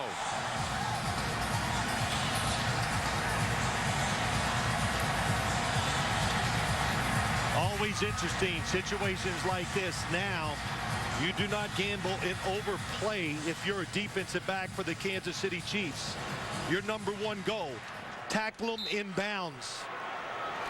You saw the Tebow numbers. They're ugly, but if by some chance he's able to drive them down and do it one more time, they'll all be washed away. Out of the shotgun. Going down the sideline and incomplete. That was Eddie Royal with Brandon Carr on the coverage. Well, the coverage is good down the field. Top of your screen. Brandon Carr, little hesitation, move down the field. And the Kansas City Chiefs defensive backs, Brandon Carr, Brandon Flowers, have been excellent today with those little double moves. It gave them a lot of trouble in their first game. They fool almost every team Denver plays, but so far not today. Second down attempt. Tebow in trouble. Rolling away from it. Throwing and incomplete. Remember, a sack at this time with no timeouts. It would be brutal for the Broncos side.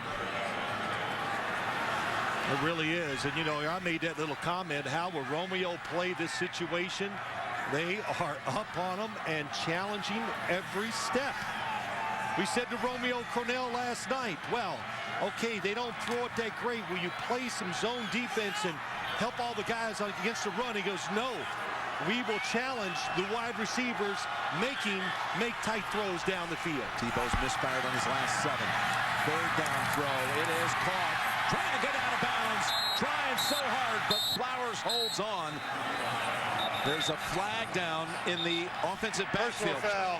Roughing the passer, number 92. And that's a big call. Huge on Gilberry. That'll add 15 yards and stop the clock, as they'll reset it all the way out to the 40. 92, Gilberry. There he comes inside. Oh, it's because he went low on the quarterback.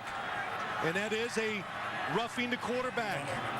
It's tough. It's a very tough call. And you said it right.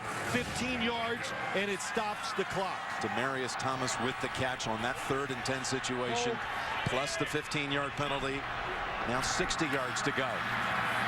Tebow's pass knocked down, incomplete, intended for Rosario. Would have used up a lot of time, though, had he caught it and been tackled right there on the spot. That was Donald Washington in on the coverage. Well, how about that? Actually came around the receiver, Rosario, and knocked it down. That was played perfectly. The longest pass play by Tebow all season long, 56 yards to Decker for a touchdown to beat Kansas City. But Jim, you look at it, when you look at these receivers, it is tight coverage. They're going to dare you to go deep down the sideline. Going down the sideline looking for Willis. Oh, he could have made the play. No flag as Flowers reached in and batted away from Willis. You know, I just think these are tough situations. Brandon Flowers against Willis. He's in great position, but the underthrow, that's where you get beat so many times in a situation like that. That was a good job by Willis, cutting back underneath. And you can see Flowers gets his hand in there just enough to knock it down. 24 seconds to go.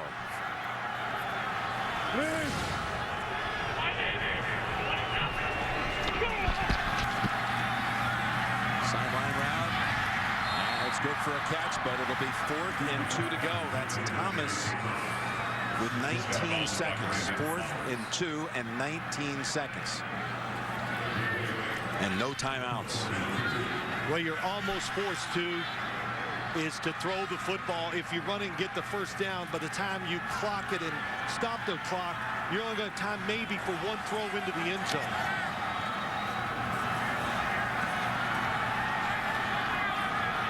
If you're a pass rusher, your main objective, keep the quarterback in the pocket. Can they keep the hopes alive? 4th down.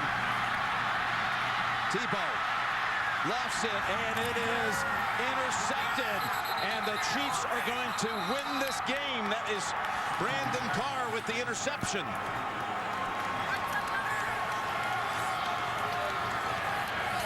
Well, what a job by the Chiefs defense.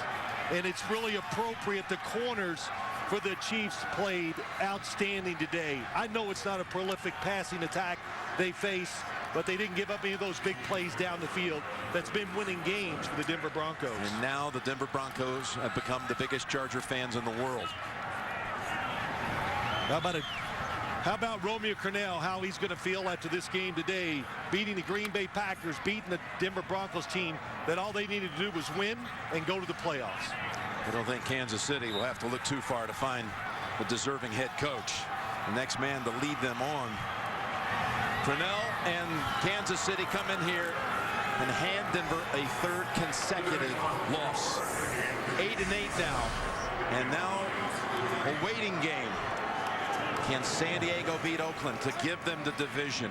Or will the Raiders come back and win it to claim the West?